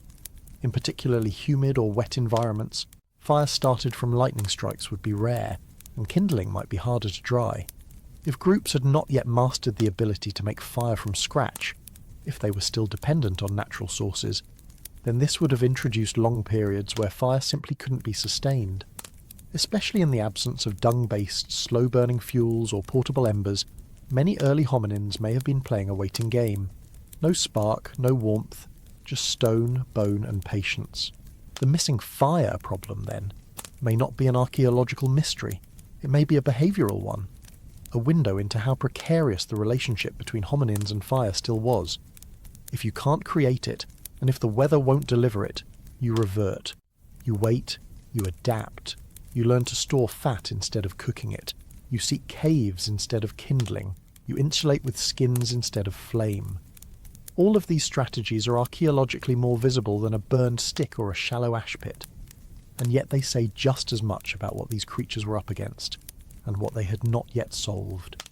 Some researchers suggest this gap reveals fire's fragility in early hominin culture. It wasn't yet ritual, it wasn't yet mastered, it was a borrowed tool, not an owned one. And just like a borrowed flame, it could go out, with no way to relight it. If this is true, then we may need to reconsider the romantic image of early fire as a steady glowing companion. For hundreds of thousands of years it may have been more like a rare visitor, treasured but fleeting. The gap also reminds us of the importance of caution in narrative. We often want history to follow a clean arc. First we fear the fire, then we keep it, then we master it. But evolution rarely plays by our storytelling rules. It stutters, loops, collapses, and fire, like any other element in the story of us, was never guaranteed. It may have disappeared and reappeared many times before finally taking hold. In the end, this silence is not an error to fix. It's a lesson in humility, a reminder that not every absence is a failure of science. Some are simply reflections of time's erosion, and in those absences there is still knowledge, still data, still the haunting question: how many fires burned in places we will never see? And what did they mean to the hands that held them? And if there was one flame somewhere in that quiet stretch of time, a flame that did not go out, that was carried, nurtured, hidden, and passed on, then perhaps this silence isn't a void. It's a corridor. One we walk through every time we strike a match and forget what it meant to go without. But even before we confront the silence, we have to ask, what exactly are we listening for? Not all evidence of fire looks like fire. A hearth leaves no chimney. An ember trail leaves no signpost. Sometimes, what archaeologists find is neither flame nor ash, but the faint chemical echoes that fire once passed through. Magnetic anomalies in soil, trace elements of carbonized plant matter, mineral alterations invisible to the naked eye. These are not campfires we would recognise, they are ghosts in the dirt. And yet, for periods between 500,000 and 300,000 years ago, even those ghosts grow rare. This is why the missing fire isn't just a gap in evidence, it's a gap in presence. And it raises a more unsettling possibility, that fire may have been lost, not once, but many times. Perhaps early hominins didn't pass the knowledge on. Perhaps the knowledge was never fully there to begin with. Perhaps it lived in habits, not instructions, and when the habit failed, the spark did too. And so we are left with the haunting question. What does it mean to lose fire? Maybe it means nothing at all. Maybe it reflects only the natural rhythm of a species still learning to manage flame without truly mastering it. In the same way tool use appeared, vanished and re-emerged across different populations, fire might have flickered through the early human timeline like a fragile experiment. It didn't spread overnight. It wasn't instantly transformative. It was tentative, provisional, just another force, like water or wind, that early humans worked around rather than with. Or maybe it means everything. Maybe the absence of fire tells us more about early hominin vulnerability than any hand axe or tooth fragment ever could. Because to go without fire, especially in colder or more dangerous habitats, meant relying on other strategies entirely. Muscle, memory, shelter, fat reserves and close kin. When the light went out, what was left was each other. And here we reach the edge of what archaeology can offer. Because in these fireless layers of the past, we're not just dealing with an absence of artefacts, we're dealing with the limits of inference. Without burned bones or soot layers, we don't get stories, we get silence, and that silence demands interpretation, not just analysis. It requires us to step back, not just dig deeper. That's where the script continues, and where the full segment above picks up, tracing how absence misleads, how preservation bias distorts, and why sometimes, in the history of fire, the most meaningful part is what didn't burn. There's a moment in the archaeological record when fire begins to stay put. Not just flickering through a campsite and fading, not just a scatter of blackened seeds or a patch of oxidized clay, but something more deliberate. Fire becomes habitual, recurrent, localized. It returns to the same spot again and again, leaving ash in layers thick enough to read like pages, and something subtle shifts around it. It is no longer just a tool. It begins to behave more like a place.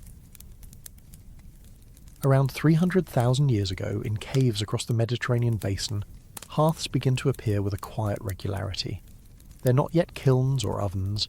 They're not surrounded by walls or marked with carvings, but they're consistent. They are reused. They are central. Ash piles grow where feet have stood before. Burned bones gather in familiar arcs, and stone tools, sometimes discarded, sometimes resharpened, begin to cluster around this simple presence. Heat in the dark. We don't know if it was deliberate, but we do know it was different. At Tabun Cave in Israel, Bolomor in Spain, and other Middle Paleolithic sites scattered along the coasts of what would become southern Europe and the Levant, archaeologists have traced this slow, stubborn pattern. Not fire as survival, fire as anchor. Its purpose no longer limited to cooking or deterring predators, but perhaps something deeper, something ambient, something that pulled early humans closer to one another. There is reason to believe that by this time, the human day was already changing. Our sleep cycles, not unlike those of other primates, had likely adapted to respond to the threat of night. But in firelight, the threat changed shape. Darkness no longer necessarily meant danger, it meant possibility, a place to talk, to rest, to stay still. And so, if we follow the ashes closely, it's possible we're seeing not just evidence of fire, but of time, of extended evenings, of hours reclaimed from fear. Some researchers, like Polly Wiesner and Richard Wrangham, have suggested that firelight may have extended the human experience into something new, shared attention. Around a hearth, there is no hunt, no foraging, no need to watch the trail or scan for movement. There is just us. And so it is possible that here, for the first time, the human voice began to stretch beyond the practical. Language, still limited, still growing, might have started to do something strange. It might have started to tell stories. Of course, there's no direct evidence for that. No fossilised bedtime tale, no charred punchline. But the behavioural archaeology suggests a change not in what was burned, but in why they stayed. The hearths grow larger, more organised. The debris around them becomes less scattered, more social. Food waste, tools, bedding, all clustering in a familiar configuration. As if, over time, the hearth had become not just the centre of the cave, but the centre of something else entirely. Maybe of culture. We will never know the first joke told beside a fire. We'll never hear the first lie, the first myth, the first story told not to inform but to soothe. But what we do see is the outline, the footprint of attention. Fire allowed early humans to stop moving, not just their bodies, but their minds. And in stillness, imagination tends to appear. Whether it brought comfort, connection, or simply a break from the day's exhaustion, fire became a place where something more than survival could briefly flicker into being. And maybe that's the real beginning of society. Not the hunt, not the tool, not even the meal. But the pause, the circle, the unspoken agreement to sit together in the light. Next comes the question that inevitably follows any long evening. Who kept the fire going, and how? Let me know when you're ready to continue. But there's something else that lingers in these fire traces. Not just the pattern of sitting still, but the possibility of waiting. And waiting for an early human was not an idle act. It meant a kind of trust in the fire, in the group, and in the promise that tomorrow might come again. In a world full of predators, cold nights, and vanishing prey, this trust wasn't instinctive. It was learned, maybe even taught. Perhaps that's the real secret buried in the ash. Patience. The ability to stay. Modern hunter-gatherer societies that still use fire communally give us glimpses of what this could have looked like. In places like the Kalahari or the forests of Papua New Guinea, fire remains not just a physical resource, but a psychological anchor. It draws people close, slows the rhythm of action, and opens a space where silence is not empty, it's shared. These echoes, while not direct analogues, offer cautious insight into what fire may have meant before history was written down. A warm reprieve, a kind of flickering companionship, a way to be together without having to be productive. In the archaeological layers, we start to see more complex spatial behaviour. At Bollamore Cave, for instance, the fire was not randomly placed. It was consistently rebuilt in the same area of the cave. Surrounding it are concentrations of charred animal bone, some with cut marks, not scattered but clustered, suggesting a pattern of behaviour that goes beyond mere survival. Maybe it was designated space, or perhaps it was just a habit, passed on, mimicked, repeated. But either way, it speaks of memory, of a kind of informal tradition that doesn't require language, only imitation and repetition. It's this repetition that catches the attention of researchers, because it hints at the idea of instruction, not through words necessarily, but through modelling, through the act of doing something the same way, again and again, until someone else does it too. Fire might have been the first thing that invited that kind of transmission. Not a physical object, not a gesture or a tool, but a process, a rhythm, something that had to be tended, monitored, anticipated. Fire disappears if neglected, so it must be remembered, which means someone had to be watching, learning, maybe even teaching. And what of the embers themselves? We often imagine prehistoric fire as roaring flames, dramatic bursts of light in otherwise pitch-black caves. But most of the time, a hearth was likely little more than a glowing bed of coals, smouldering, controlled, not showy, but steady. Enough to give off warmth, but not so much as to smoke out a cave. Enough to cook meat slowly, to ward off insects, to suggest a presence, without shouting it. That low, persistent glow may have done more than we think. It could have recalibrated our internal clocks. Firelight extends the evening, but it also shifts the perception of night itself. With artificial light, even something as primitive as a few flickering flames, the boundaries of the day change. We begin to separate waking hours from working hours. Sleep becomes something that can be delayed, perhaps even shortened. And in that delay, cognition fills the space. The mind, no longer preoccupied with immediate needs, begins to wander. The connection between fire and circadian rhythm isn't just speculation. Studies of modern lighting patterns show that even dim light can impact melatonin levels and influence sleep cycles. Some researchers believe that firelight may have gradually helped reshape early human chronobiology, nudging our species toward consolidated nighttime sleep and a more structured daily rhythm. In other words, fire may have been the first clock we ever lived by, not in ticks and tocks, but in slow-burning cues that taught us when to rest and when to rise. And with routine comes expectation. One of the quiet revolutions of fire was not technological, but temporal. It let us plan. When a hearth is kept alive through the night, there is a tomorrow implied. You don't maintain a fire for the moment, you do it for later, and that simple act of anticipating a future might be among the earliest behavioural signs of what we call foresight. A uniquely human trait, perhaps kindled by flame. Still, for all these possibilities, there's no direct proof that early fire was used for storytelling, music or ritual. There are no preserved narratives from 300,000 years ago, but what we do find, again and again, is the remains of repetition. Sites with multiple occupation layers, fires that were rebuilt in the same places, scorched earth that slowly deepened into hearth pits.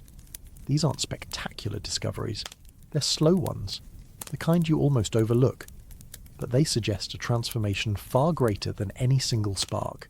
They point to continuity, and continuity is culture, however quiet. So we return to the question, was the hearth our first living room? Maybe. Or maybe it was something deeper, not a room, but a rhythm, a heartbeat. A low, glowing anchor in a world of sudden shifts and wandering predators. Fire gave us heat, yes, but it also gave us pause. It offered a reason to stop, to sit, to look at each other. And in doing so, it may have given us the first outlines of community, not just as a survival strategy, but as a shared experience. It's tempting to draw a straight line from these early hearths to the domestic warmth we imagine today. Campfires, fireplaces, dinner tables. But the truth is probably more ambiguous. Early humans didn't think of fire as cosy. They may not have thought of it at all in the abstract sense. They simply lived near it. And over time, living near it changed them, not in grand mythic ways, but in small ones. A minute more of rest, a moment less of fear, a slightly longer silence between the day's tasks, and in those spaces something else began to form. Maybe not language, maybe not myth, but the room for both. The next step, though, would require something else, not just tending fire, but making it. Let me know when you're ready to strike that next spark. There's something primal about the dark, not the dark of nightfall where a moon softens the black, or the dark of closed eyes in a safe room, but the kind of absolute dark that caves are built to contain. The kind of dark that does not let you see your own hands, that offers no horizon, no direction, and no mercy. It's the kind of dark where time erodes, sound flattens, the body cools. You're not supposed to be there, and yet someone was. 300,000 years ago, deep beneath the surface of what we now call the Rising Star cave system in South Africa, something burned. Not outside, not near the entrance, but in narrow passageways and death-silent chambers. Bone-black soot-painted ceilings, burnt bone fragments, some calcined, some split from heat, lay scattered where only the dead once seemed to belong. But this was not the work of any creature we had expected. This was not Homo sapiens. This was not even Homo erectus. This was something smaller, stranger, and for a long time dismissed. Homo naledi entered the scene like a whisper with teeth. First discovered in the early 21st century in the Dinaledi chamber, this hominin was unlike the rest. It had a small brain, roughly a third the size of ours, long curved fingers, a mix of primitive and modern traits that made it hard to place on any clean evolutionary ladder. And yet, it had apparently done something that until recently we had reserved for ourselves. It had entered the pitch. It had gone deep. It had perhaps buried its dead. And now, it seems, it may have brought fire. For almost a decade, the idea that Homo naledi might have controlled fire was treated with hesitation. Their cranial capacity was simply too low, the argument went. Fire use required planning, communication, perhaps even some form of symbolic thought. These were the markers of more modern minds.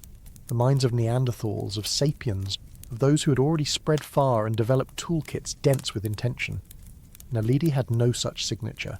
It had no adornments, no carvings, no weapons of note.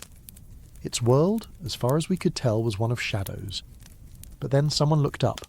In two separate cave systems, Din Naledi and Hill Antechamber, teams began documenting extensive blackening along the cave walls and ceilings. This was not manganese staining or random mineral intrusion. This was soot. Fine, powdery, carbon-based residue clinging to the rock, and alongside it, bones. Animal bones, some cracked, some scorched, bearing the unmistakable colorations of controlled heat. In other words, this was not a wildfire's reach. It was not a lightning strike nor the aftermath of volcanic ash. This was local, intentional, protected, and sustained. What made the discovery even more perplexing was the nature of the chambers themselves. The Din Naledi chamber, for instance, lies beyond a perilously narrow vertical chute, requiring modern humans to shed gear, twist sideways, and navigate sharp drops in almost total blackness. This is not a place light finds on its own. The same can be said for Hill Antechamber, which lies beyond passages that would have challenged even the most agile primates. No predator would have chased prey into such a trap. No scavenger would have lingered. Something else brought those bones in. Something with persistence, and possibly flame. So what does this mean? First, it invites a re-evaluation of what we mean by intelligence. The brain of Homo naledi may have been smaller, but that does not equate to simpler. Evidence from birds, octopuses, and even some primates suggests that behavioural complexity does not always scale directly with brain volume. It's possible, even likely, that cognitive architecture matters more than sheer size. And if Naledi had, in fact, learned to transport fire, maintain embers, or even ignite flame through frictional sparks, then the bar for cognitive sophistication might need a serious adjustment. Second, it forces us to look again at the deep timeline of fire. Much of our fire chronology assumes a march toward mastery, from opportunistic use by Homo erectus, to sustained hearths by Heidelbergensis, to full domestication by sapiens. But the rising star evidence suggests a parallel thread, one where a different hominin, with no clear cultural connection to us, was learning the same lesson. Maybe not the same way, maybe not for the same reasons, but learning it nonetheless. Fire, in this view, was not a single conquest. It was a kind of evolutionary theme, one that multiple species heard and hummed back in their own keys. Third, and perhaps most uncomfortably, it raises the question of what else we've missed. The archaeology of caves is notoriously difficult. Soot can wash away, burnt bone can degrade, and smaller-bodied hominins tend to leave lighter footprints, both literally and culturally. If Homo naledi used fire and we only just noticed, what else did they do that escaped our vision? What rituals, what forms of care, what adaptations have been crushed under rockfall or lost to moisture, simply because we did not expect to find them? Of course, caution is still warranted. Not all scholars are convinced. Some argue that the soot may have drifted in from above. Others note the absence of clear hearth structures or stone fire tools in the immediate vicinity. But the growing pattern, across multiple chambers, with multiple types of burned material, is becoming difficult to explain away, especially when paired with the anatomical evidence that Naledi was, in fact, navigating those chambers deliberately. There is movement here, and possibly light. It's hard not to be haunted by the image. A small-brained hominin, hunched in a cave that modern humans would find terrifying, feeding a flicker of flame, not for ceremony, not for show, but perhaps for warmth, or light, or simply to keep the dark from winning. No language, no gods, just an ember in the palm of something almost us. That kind of moment doesn't just rewrite chapters, it humbles them, and maybe that's the real fire. Not the flame itself, but what it forces us to reckon with. How easily we confuse simplicity with inferiority. How often we place intelligence on pedestals shaped like ourselves. Homo naledi may never have built cities, may never have farmed, or sailed, or carved symbols into stone, but they may have kindled light in the dark, and if that's true, then the fire we thought we carried alone was already flickering in other hands, quietly, carefully, before we even knew to ask. You don't need to make fire to need it. Sometimes it's enough just to keep it breathing. 300,000 years ago, in the recesses of South Africa's subterranean landscape, a species we once thought too primitive may have been doing just that. Not striking sparks or conjuring flame from flint, but something quieter, harder, more essential. They may have been preserving it, sheltering it, learning not how to start fire, but how not to let it die. And if you think about it, that might be the harder skill. For Homo naledi, the world above ground was already strange. They had emerged with a peculiar mosaic of traits, part ancestral, part surprisingly modern, yet with a cranial volume closer to a gorilla than a human. Their hands were built for climbing, but their feet walked upright. Their teeth were suited for a broad diet, but their tools, if they used any, left barely a trace. And still, it seems, they moved in darkness with purpose. Not panic, not escape. Purpose. But let's take a step back. Because before we ask whether an Naledi could make fire, we have to ask something simpler. Could they have known what fire was? And if so, what does that mean? Knowing fire is not just about flame. It's about heat gradients. It's about smoke irritation. It's about risk and opportunity balanced in every flicker. To carry a coal, to shield an ember, to feed a dying flame at dawn. These are not just acts of reaction. They are acts of care. They require foresight, context, a rudimentary concept of future needs. Not invention, intention. Some archaeologists have begun looking for precisely that kind of subtle behaviour. Not stone-strike kits or elaborate pyrotechnics, but signs that Homo naledi may have tended to fire the way one tends to a child. Not always understanding how it came to be, but instinctively knowing it must not be allowed to go out. Charcoal in protected alcoves, burnt bone mixed with ash, layered as if through repeated visits, even the possibility of dung as fuel. A slow, steady source that does not flash or crackle, but glows, sustaining warmth through the long hours of cave dark. Dung. Not the sort of detail that makes it into myth, but then again, Naledi's story was never going to be clean. Dung-based fire maintenance is not modern improvisation.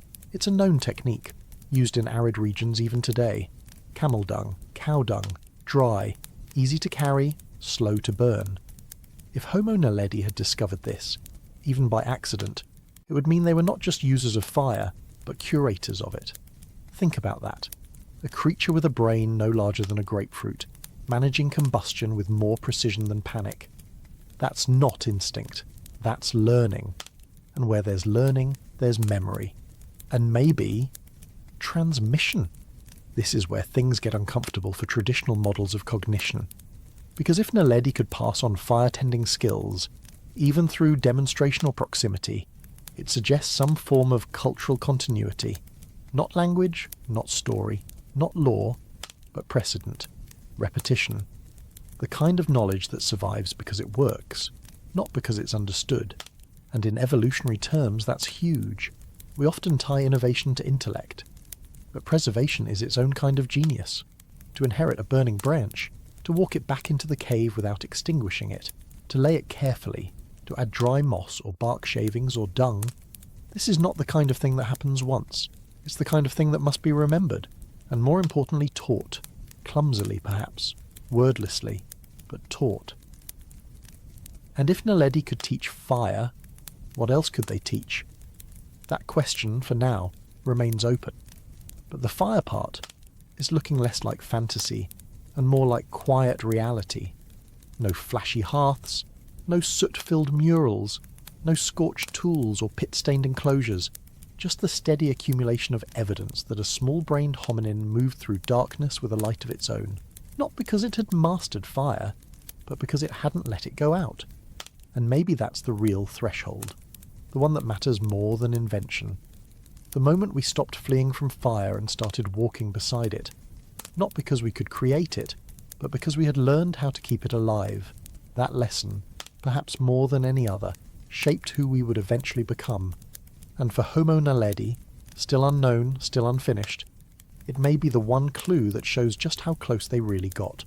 The path to fire mastery might not be blazed in sudden bursts of invention, but in the long quiet act of not letting the flame die between generations.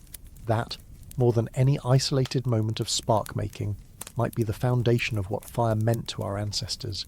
And if we extend this line of thinking, careful, cautious, grounded in the archaeological record, it becomes harder to exclude Homo naledi from the lineage of firekeepers simply because their brain was small, or their behaviours don't fit our projections of what early intelligence should look like.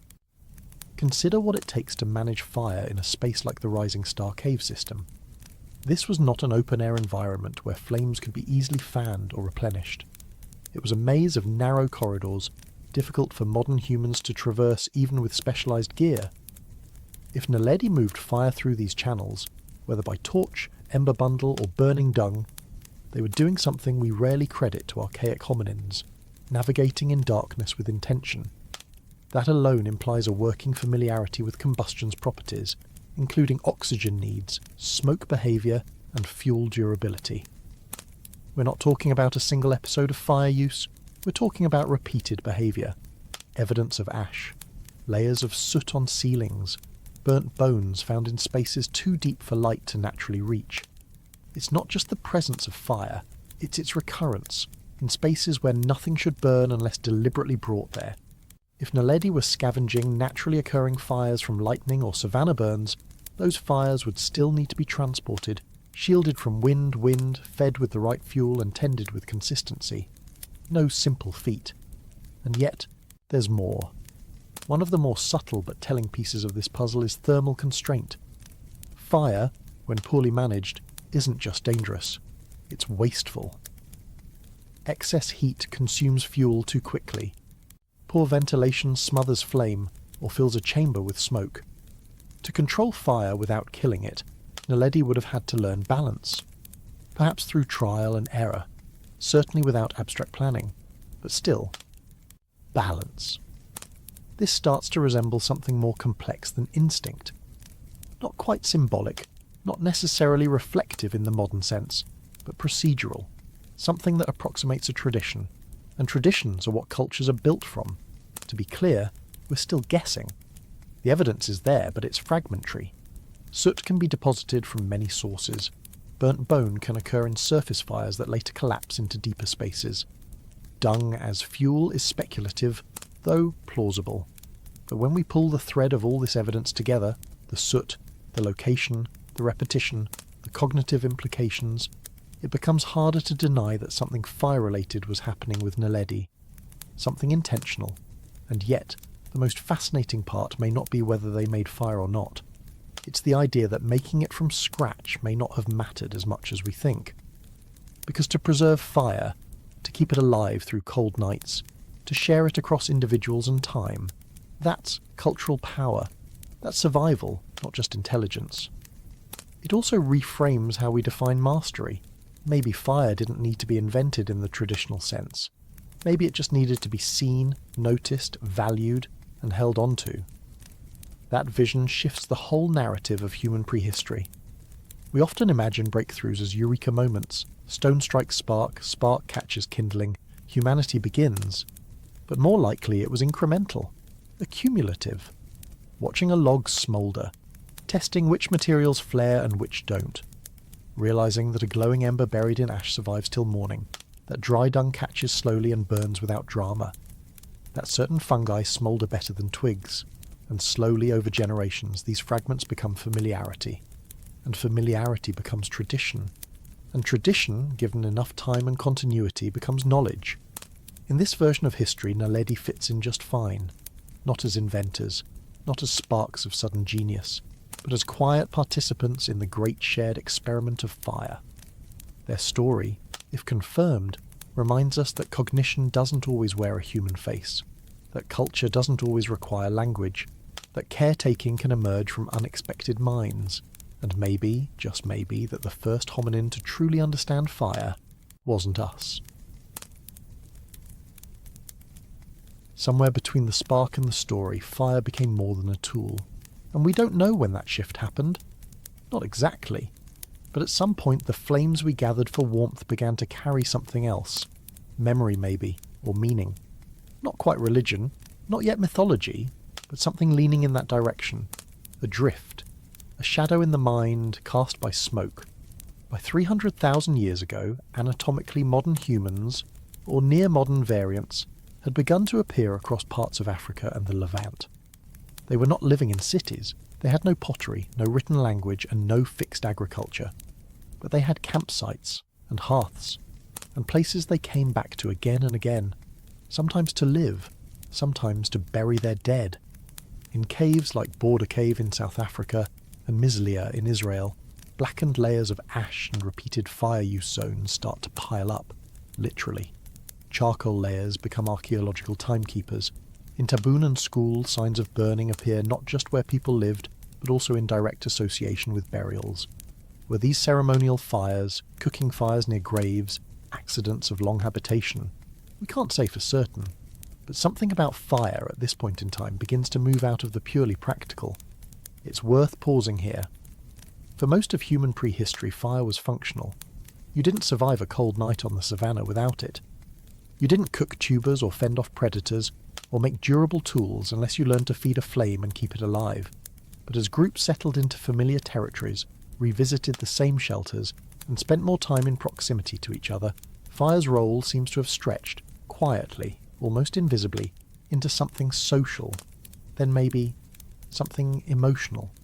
We don't have evidence of storytelling carved into stone, no early cave paintings yet, no firelit art scenes. But we do see patterns of fire placement. Hearths not just scattered, but centralised.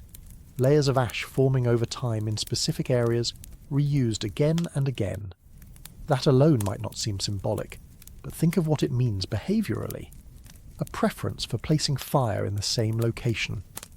A repeated choice, perhaps not consciously ritual, but habitual in a meaningful way. Fire stops being transient. It becomes anchored. And once something is anchored, it becomes easier to return to remember. The hearth becomes the centre of the camp, and eventually, maybe, the centre of the mind. We can speculate, but only carefully, that such repetition allowed early humans to associate fire with more than just warmth, with security, with familiarity, possibly with loss. If a fire burns where someone died, and is tended by those who remember them, does it become a kind of memorial, even if no words are spoken? Or perhaps the opposite. A way to distract from grief. A place where light replaces the dark. Some researchers have noted the unusual presence of fire residues near what appear to be intentional burials. In Kafsa Cave, dated to around 100,000 years ago, grave sites show signs of ochre use, shell ornaments, and repeated fire activity in nearby layers.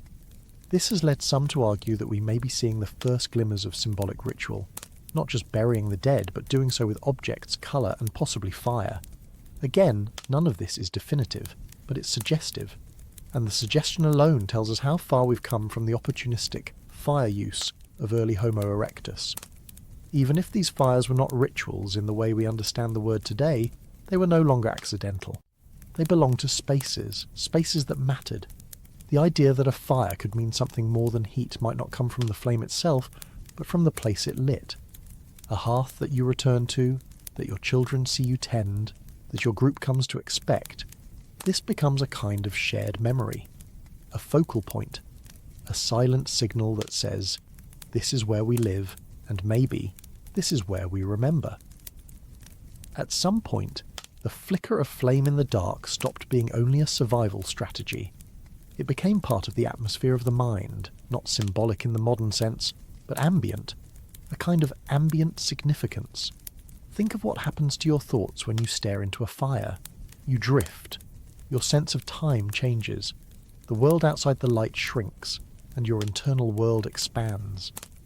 Is it possible that even early humans, huddled around a low blaze, experienced something similar? Not introspection in the modern sense, but a kind of cognitive deceleration. A lowering of the guard. A space to feel. The fire was no longer just reacting to the environment. It was helping to shape it, socially, emotionally, maybe even spiritually. But all we see is ash, so we look at the residue. We measure the blackening of ceilings, the carbon in bones, the spread of hearths across cave floors, and we guess. We don't know when the hearth became a metaphor, but the fact that we keep wondering about it suggests that, on some level, it already was. What's striking is that none of this required dramatic innovation. No new tools, no abstract art, just the slow, repeated act of returning to flame, and what that flame came to represent in a shared space. Belonging, warmth, loss, hope, or maybe just quiet. The question is not whether early humans were symbolically burning things.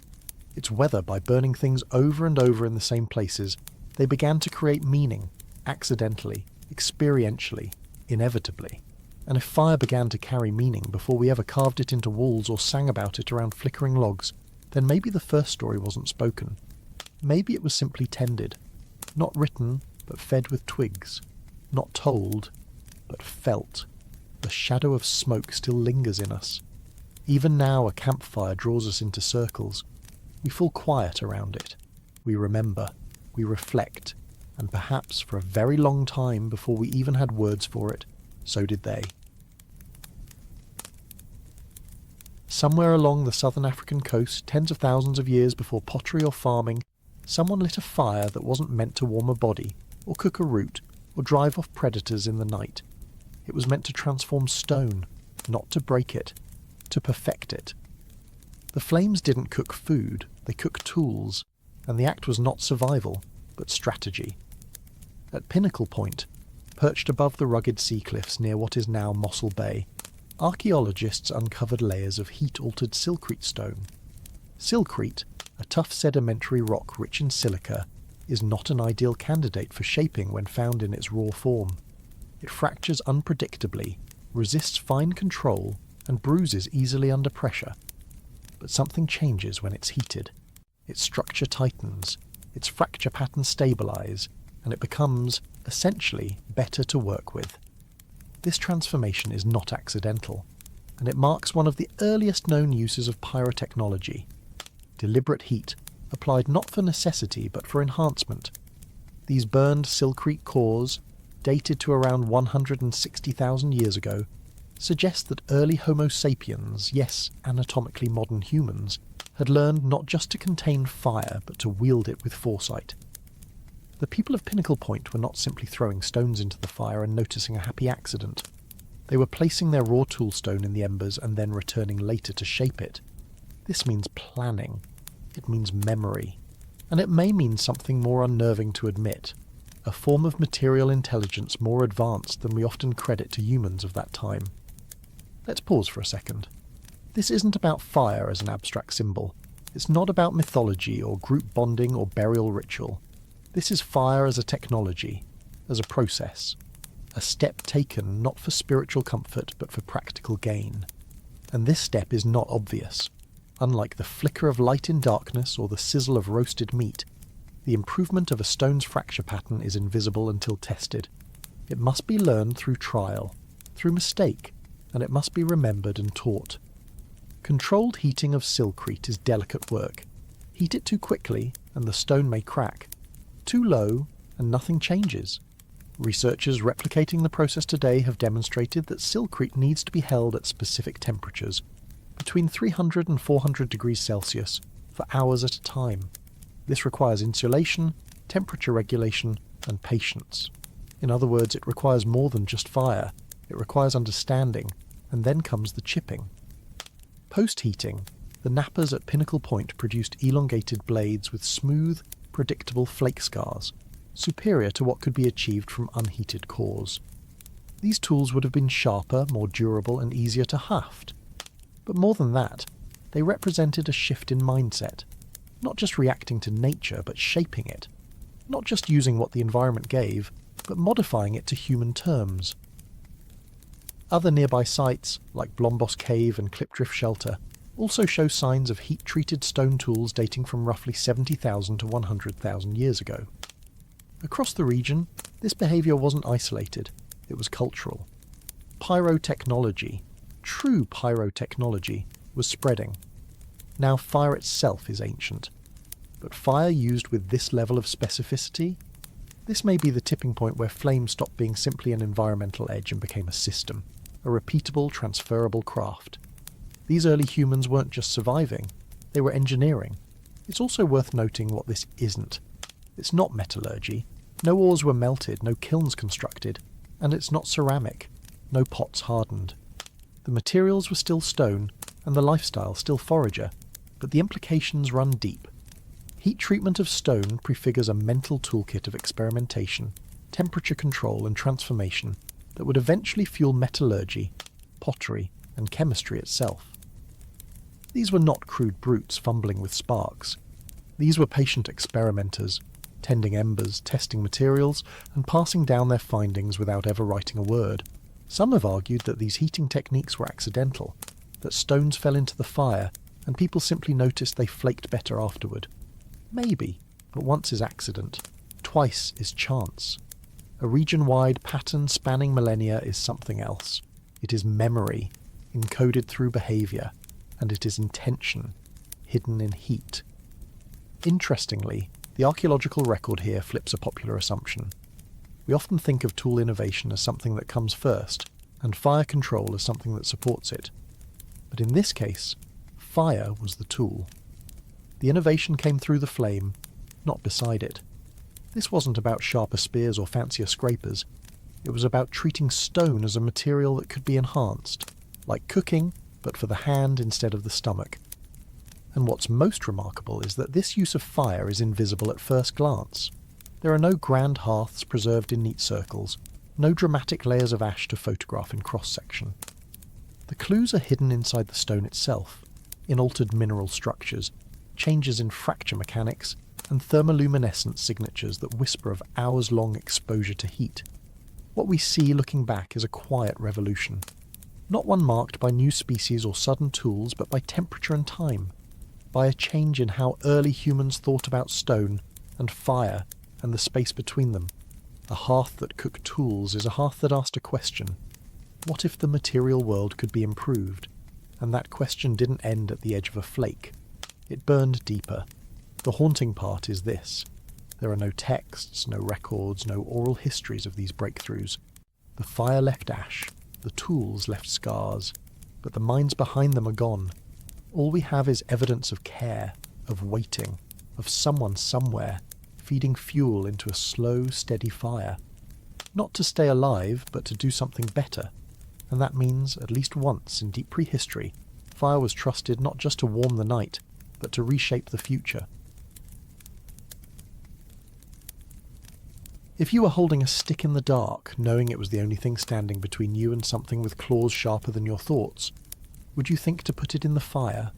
Not to burn it, but to make it stronger. Somewhere between 400,000 and 200,000 years ago, someone did exactly that. Not in theory, not in imagination, but in a damp forest, probably in what we now call Germany, where water softened the ground and survival was measured in proximity to sharpness, warmth and instinct. At the Schöningen site in Lower Saxony, archaeologists recovered what may be the oldest known wooden weapons, spears. Long, pointed, aerodynamically balanced, and one of them had been sharpened with fire. This wasn't a casual accident of flame. It was deliberate thermal engineering, carried out by minds that understood what fire did to wood, and how controlled burning could change not just the world, but the material logic of a hunt. If you were holding a stick in the dark, knowing it was the only thing standing between you and something with claws sharper than your thoughts, would you think to put it in the fire? Not to burn it, but to make it stronger. Somewhere between 400,000 and 200,000 years ago, someone did exactly that. Not in theory, not in imagination, but in a damp forest, probably in what we now call Germany, where water softened the ground, and survival was measured in proximity to sharpness, warmth and instinct. At the Schöningen site in Lower Saxony, archaeologists recovered what may be the oldest known wooden weapons, spears. Long, pointed, aerodynamically balanced, and one of them had been sharpened with fire. This wasn't a casual accident of flame. It was deliberate thermal engineering, carried out by minds that understood what fire did to wood, and how controlled burning could change not just the world, but the material logic of a hunt. The evidence came slowly. First the spears themselves, smooth, shaped branches from spruce trees, meticulously crafted and balanced with the heavier end at the front. This wasn't crude kindling. This was technological intention. Then came the microscopic analysis of char and the tapered tips, altered in structure by exposure to heat. The result? a stronger, stiffer, and far deadlier tool than green wood could provide. Fire had met the hunt, not as a torch, but as a craftsman. The evidence came slowly. First the spears themselves, smooth, shaped branches from spruce trees meticulously crafted and balanced with the heavier end at the front. This wasn't crude kindling. This was technological intention. Then came the microscopic analysis of char and the tapered tips, altered in structure by exposure to heat. The result? A stronger, stiffer, and far deadlier tool than green wood could provide. Fire had met the hunt, not as a torch, but as a craftsman. Who made them? Likely Homo heidelbergensis, though certainty is a rare privilege in this corner of time. Whoever it was, they didn't just throw sharpened sticks. They engineered them. The shaping of the spear required drying, trimming, fire exposure, and abrasion. In stages, not all at once. That matters. Because multi-stage tool production implies more than trial and error. It suggests planning, memory, maybe even teaching. It also implies time spent near fire, not just as an occasional visitor, but as an intentional participant. And that reshapes how we think about what fire was doing in the hominin brain, not just warming the body, but lengthening the reach of thought. This wasn't the beginning of weaponry, but it was the moment when fire stopped being a backdrop and started being a partner, when we used it not just for defence but for design.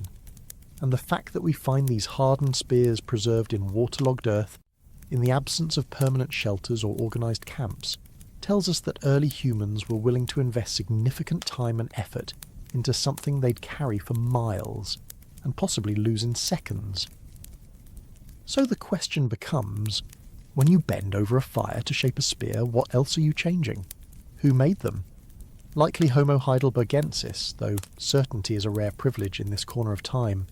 Whoever it was, they didn't just throw sharpened sticks, they engineered them. The shaping of the spear required drying, trimming, fire exposure, and abrasion. In stages, not all at once. That matters. Because multi-stage tool production implies more than trial and error. It suggests planning, memory, maybe even teaching.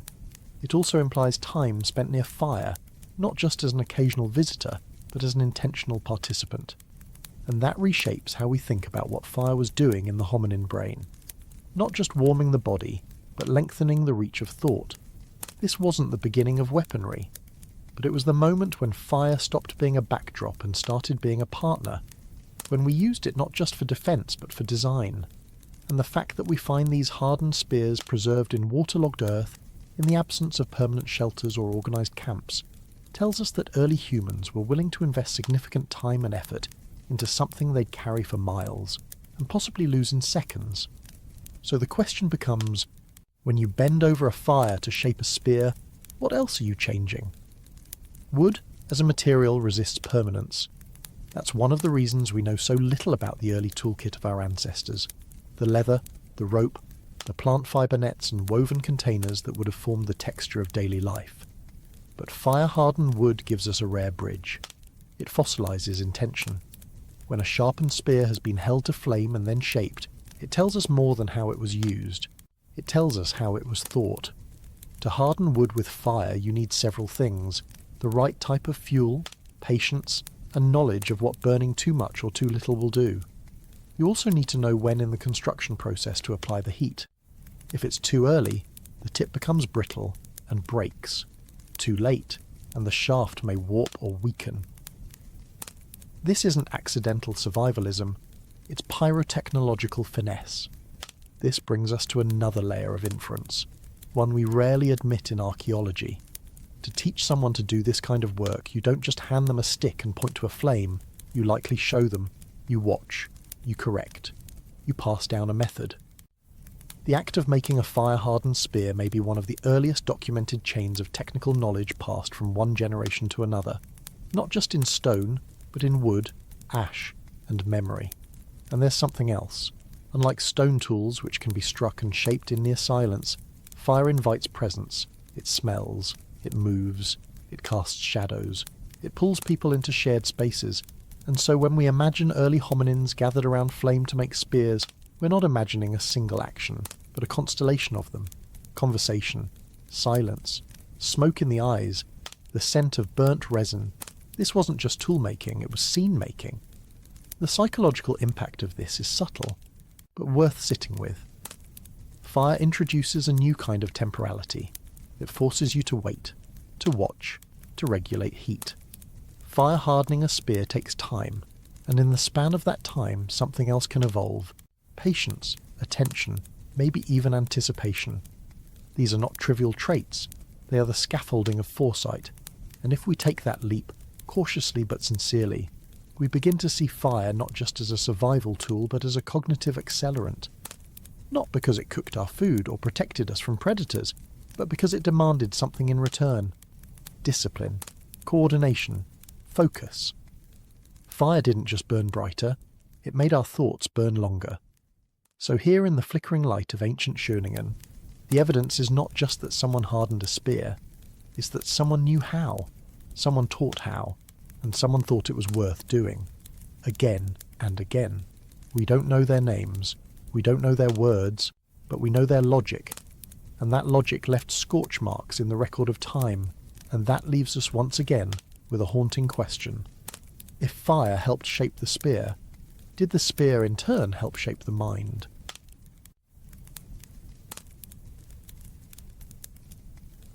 There are things we assume every human group has always known how to do. To make a sharp edge, to find water, to make fire. But if we wind the timeline back to somewhere between 200,000 and 100,000 years ago, and trace the scattered footsteps of early Homo sapiens moving across northern Africa and into the wide corridors of Asia, the picture becomes more delicate. Because while fire appears in so many of the sites left behind by these migrating bands, there's a detail most people overlook. There's almost no clear evidence yet of anyone creating fire during this time. No fire-starting tools, no friction kits, no preserved spark stones. Just flames that seem to follow them. Or rather, the flames that they carried. The period from 200,000 to 100,000 years ago is often imagined as the slow burn of modernity. Anatomically, modern humans had emerged, at least in part. Climate fluctuations were pushing groups to explore new edges of habitat. Grasslands and woodlands expanded and retracted like breath. And in this long pulse of movement, some groups began to stretch further than ever before. From the Nile Valley toward the Levant, across the Red Sea's southern edge, perhaps during brief windows of lower sea level, into Arabia, maybe beyond. In the footprints they left behind, archaeologists have found flakes of stone, butchered bones, and sometimes ash. But where did the fire come from? The theory many researchers now consider is not one of invention, but of preservation. That early humans, still lacking reliable means of starting fire from scratch, learned how to keep it alive instead. And that this quiet innovation of carrying and protecting flame was one of the most important skills any group could master before moving into new territory. So how do you move with fire? There are only a few options. One is to keep a flame burning continuously, an open fire at the heart of the group, never allowed to go out.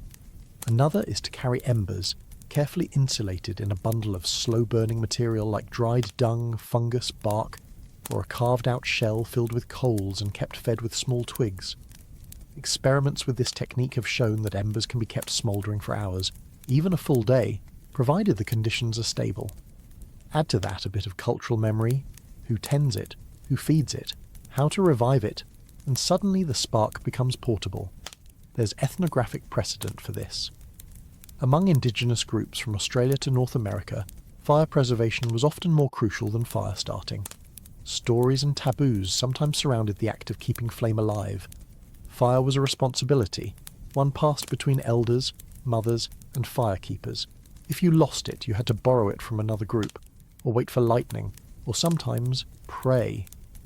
So when we look at early Homo sapiens migrations, the appearance of fire at site after site may not mean they were striking new sparks. It might mean someone was always carrying the old one forward. Archaeological evidence gives a few quiet hints. In sites like Jebel Uhud in Morocco and Mislia Cave in Israel, burnt materials appear alongside stone tools and fossil remains. The layers are rich with ash, bone, and blackened earth. But there's no clear starter. No flint and pyrite, no drill, no tinderbox. Some layers seem to show repeated fire use in the same spots, suggesting not wildfires, but returning camps. In other places, burnt wood appears in isolation, perhaps as the remains of a transported fire that was allowed to die. Then there's the question of shelter. To carry fire is to shelter it. Wind can kill it. Rain can drown it. A stray ember can start an unwanted blaze. So the very act of preserving flame may have forced our ancestors to invent new forms of enclosure. Stone rings to hold coals, hollowed out logs packed with ash, or simply a routine of returning each evening to the same burned patch, reigniting the buried embers with breath and bark. This kind of behavioural continuity leaves little to find in the fossil record, but it would have reshaped everything. The rhythm of the day, the weight of what was carried, the way groups organised sleep, rest and movement, and it likely changed how groups saw one another. If fire was scarce, it could become a reason to approach strangers, to trade, to wait, to join. A single coal might become a reason not to fight, or to do the opposite.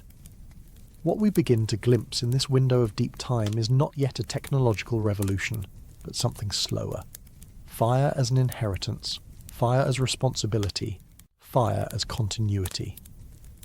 Before the world was mapped, before it was claimed, before the rules of agriculture and architecture and belief, there were simply people walking across uncertain land, each night making camp, someone quietly tending the coals before sleep. And each time they moved, those coals moved with them. If we're being honest, we don't know who started the fire, but we might know who protected it. Not by inventing tools or writing myths or building monuments, but simply by not letting it die. And the haunting question is this: if those embers had gone cold, would we still be here? If you were holding a stick in the dark, knowing it was the only thing standing between you and something with claws sharper than your thoughts, would you think to put it in the fire? Not to burn it, but to make it stronger?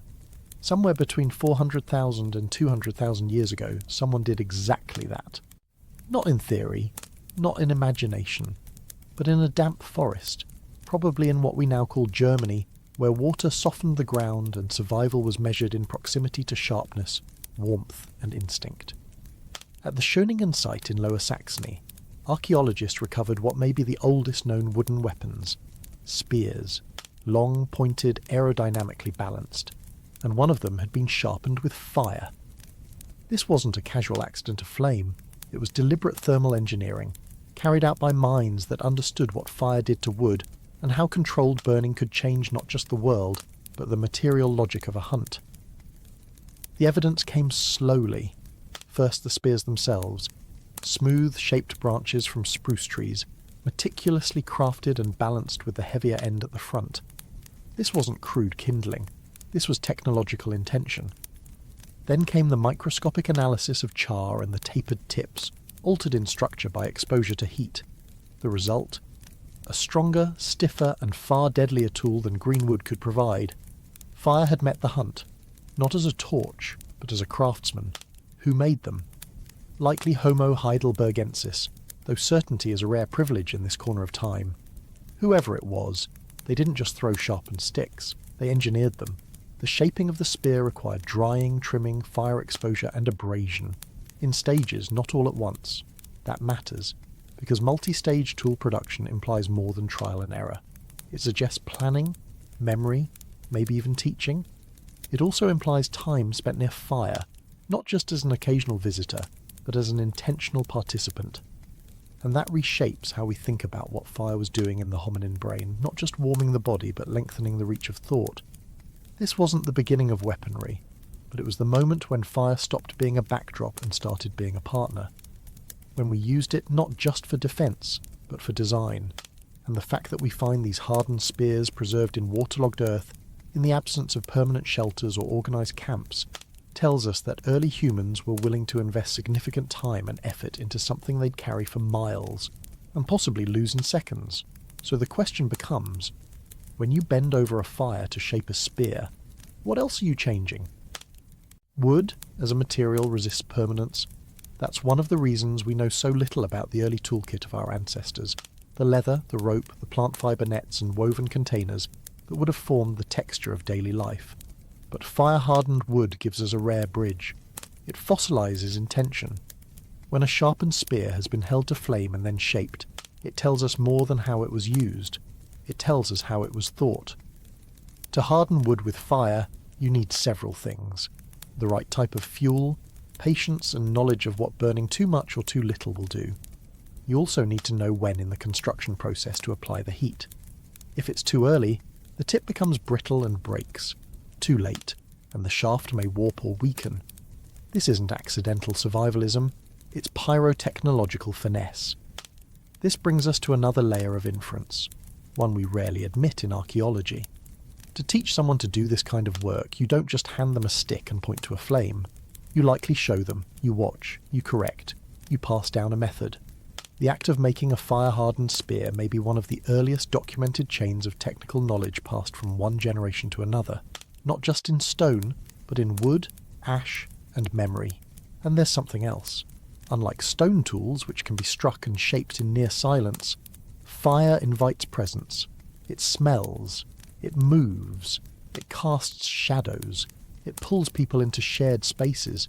And so when we imagine early hominins gathered around flame to make spears, we're not imagining a single action, but a constellation of them.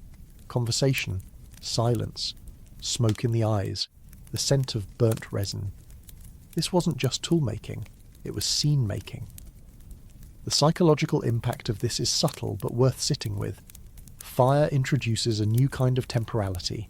It forces you to wait, to watch, to regulate heat.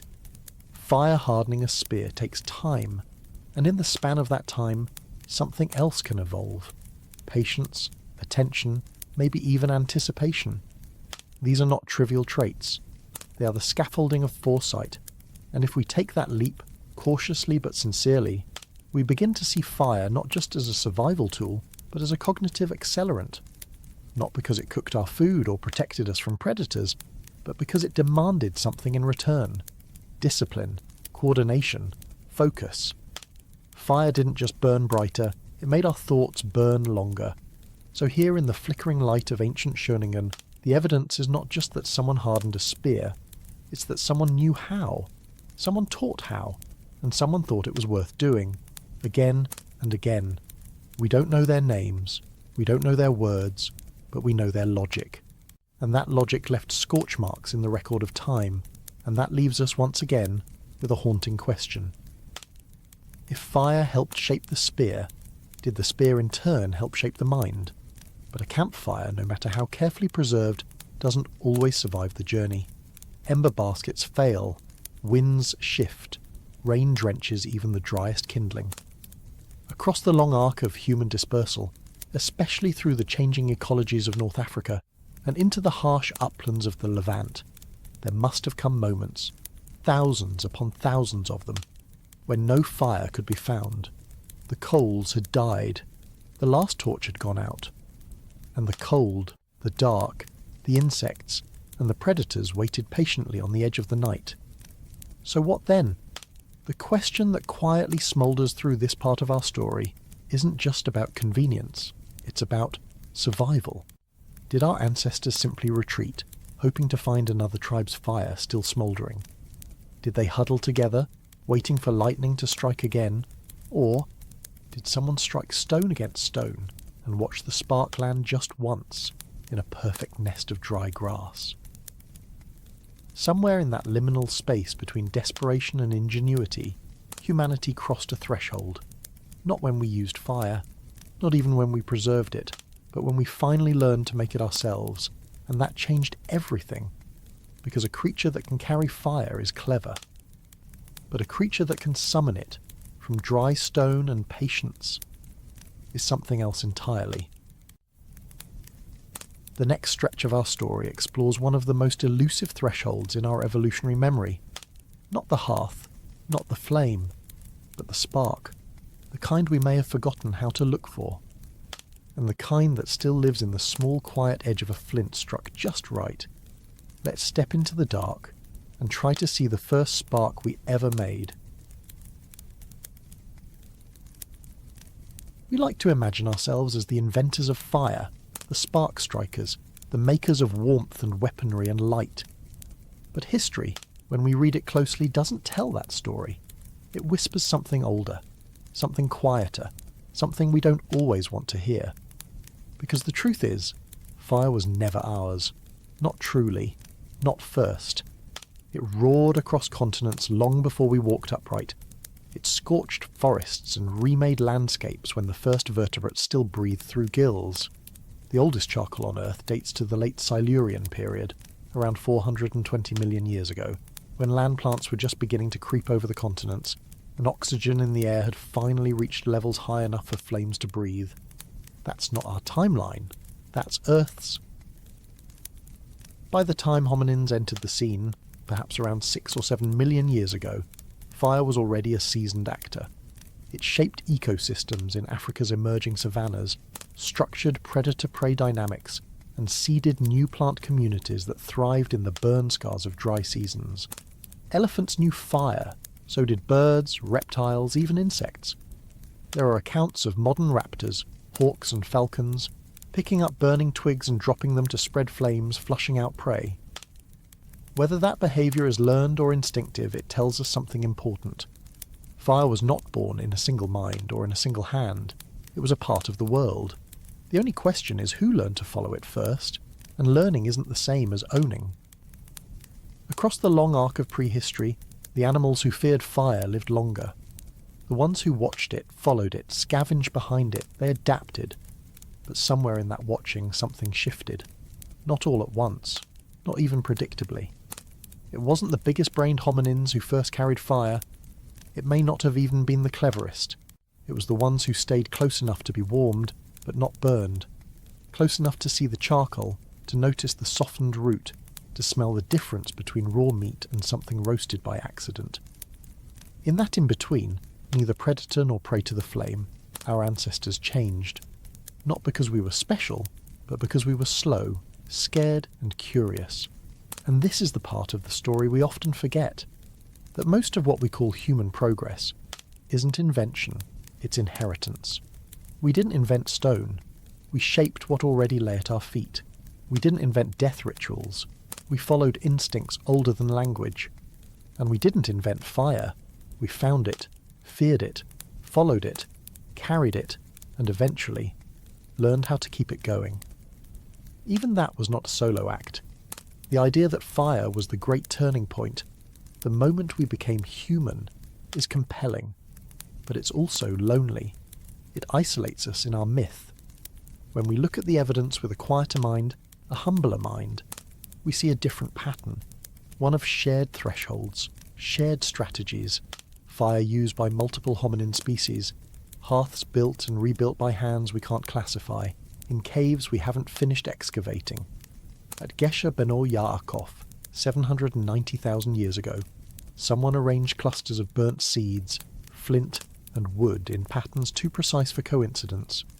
At Vonderwerk, ash lies in deep cave sediments 1 million years old, possibly transported, possibly managed. At Taboon and Beech's Pit, fire wasn't just present, it was returned to, sustained, embedded in routine. And what's haunting is how many of those early firekeepers vanished. Homo erectus, Homo heidelbergensis, Homo naledi. All of them interacted with flame in ways that hint at continuity, cultural transmission, practice. But none of them survived to tell us what it meant. We inherited their ashes, not their thoughts. So perhaps the better question isn't who invented fire, but why we remember it this way. Why do we cling to the myth of the Promethean spark? The idea that a single moment, or a single species, broke through the veil of ignorance and lit the torch of civilization. Why does fire, more than any other tool, seem to carry the weight of our origin story? Maybe because it's visible, alive, a force we can't fully contain. Maybe because in the flickering of flames, we saw not just warmth or safety, but agency, a reflection of ourselves. Fire obeys for a moment, and then it doesn't. It feeds and consumes. It protects and destroys. It demands our attention. It flickers like thought. But none of that makes it ours. The story we tell now, the scientific one, is still just a draft, and a humble one, if we're honest. Every new dig site forces a revision. Every burnt seed or stone buried in unexpected strata cracks, open our neat timelines. The evidence doesn't whisper invention. It mutters adaptation, borrowing, sometimes even theft. So maybe we should stop asking who invented fire. Maybe the better question is who remembered it? Who passed down the skills to carry embers without burning fingers? Who knew which dung burned slowest? Who found the driest kindling? Who added one more stick before the wind picked up? Who sat beside it, again and again, watching, waiting, teaching others how not to be afraid? That's the true inheritance. Not the spark, but the patience. And maybe that's what fire really taught us. Not how to dominate nature, but how to pay attention, how to notice patterns, how to stay near something dangerous, long enough to learn. Fire was never just ours, but for a time it let us believe. And in that belief, that fragile flicker of confidence, we built the rest of our world. Out of fear, out of warmth, out of smoke. And maybe the real fire we carry now is the story itself. Even now, in a world of electricity, engines and screens, fire hasn't entirely left us. It lingers in our metaphors. We still say someone has a fire in them, or that an idea catches fire. We still gather around candles when the power fails. We light matches for comfort, for memory, for ceremony. Not because we need them to see or eat, but because we still carry a quiet reverence for the flame. And yet, the more we've tried to control fire, the more we've been reminded that it doesn't belong to us. We suppress wildfires until they burn uncontrollably. We build cities of fuel and are surprised when they go up in smoke. In the Anthropocene, our fire is not contained in hearths. It is global, planetary, locked inside carbon cycles we barely understand, feeding a climate we no longer manage. So perhaps the story of fire doesn't end with mastery. Perhaps it ends with memory and caution. Because if fire taught us anything in those first fragile encounters, it wasn't how to dominate the world. It was how to survive in a world where danger glows softly and never quite goes out. We are not the authors of fire. We are not even the first readers. But we may be the first species with the chance to understand that, and the last to decide how the story ends.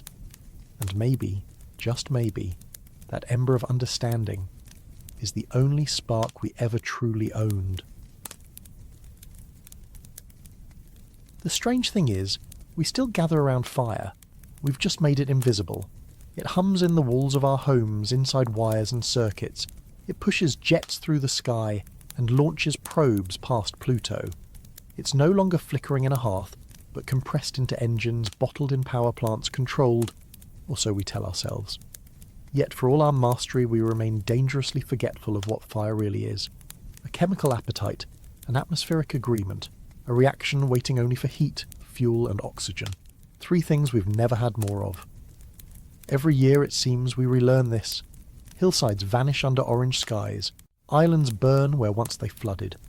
Forests go quiet, then crackle. Whole towns, built by clever apes, vanish in hours. We respond with shock, rebuild with concrete and carbon, and wonder why the world keeps igniting. But fire never stopped. It never even slowed down. It has been burning under our feet since the Silurian period, long before the first tree. It has always belonged to the earth, not to us. And now, after all this time, it may be reminding us of that fact. There's a wordless irony in the way we came to be, that this heat, which once saved us from predators, may now be turning against the biosphere that made us, that our ancestors learned to carry embers across the savannah, and their descendants now carry heat into the sky itself. The story of fire was never just about kindling and warmth.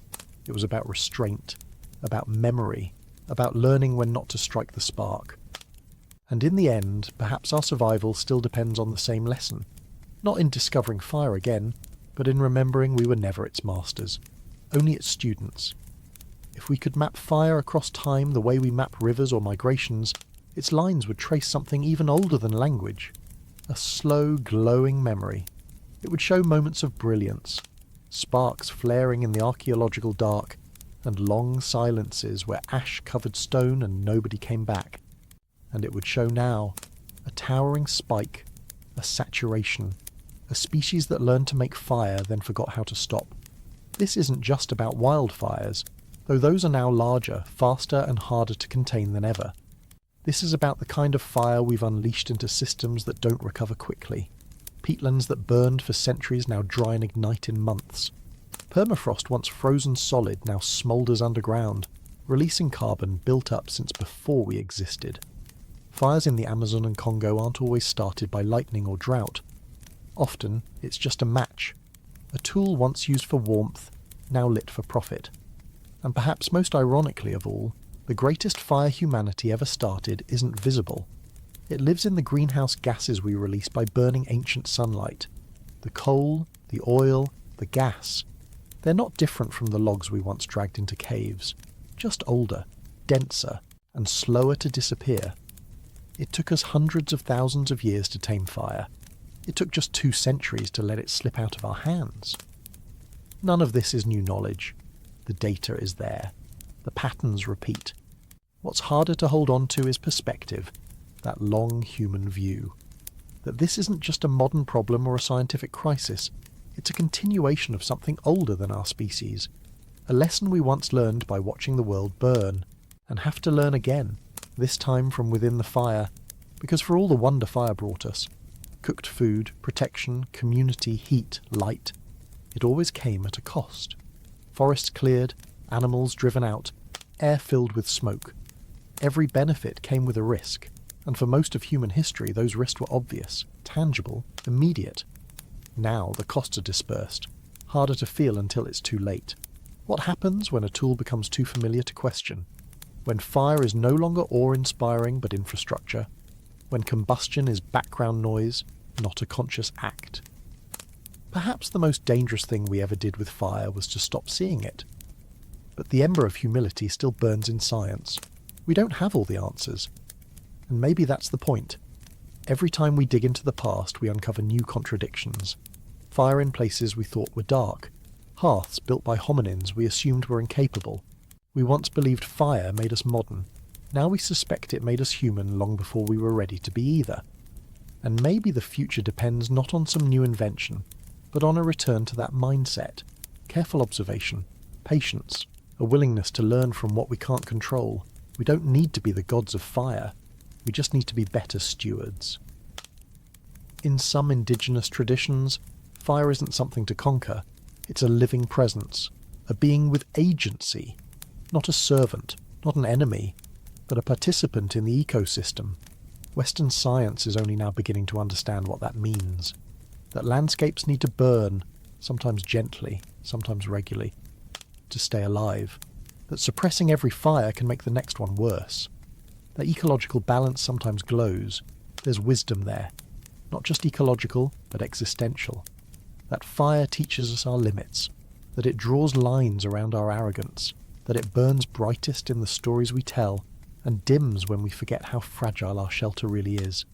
So as this story closes, maybe it's not a conclusion at all. Maybe it's a reminder that we come from fire, that we carry it still, in our cities, in our engines, in our very cells. That warmth can still be comfort and destruction and transformation all at once, and that we, the strange ape who borrowed lightning, who nursed embers across ice ages, who built nations and nightmares around a flickering flame, are not the final word on what fire becomes. The flame still burns, and we are not its masters, just the latest hands to hold it, just long enough, hopefully, not to be the last. And as always, stay curious, stay calm. I'll see you in the next story.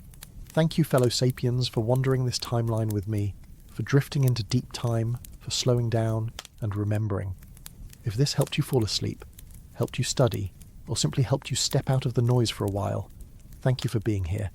If you think more people should know this story, you know what to do, like, subscribe, share it with the sapiens in your life, and tell me, are you listening before bed, while working, or somewhere in the world I can only imagine?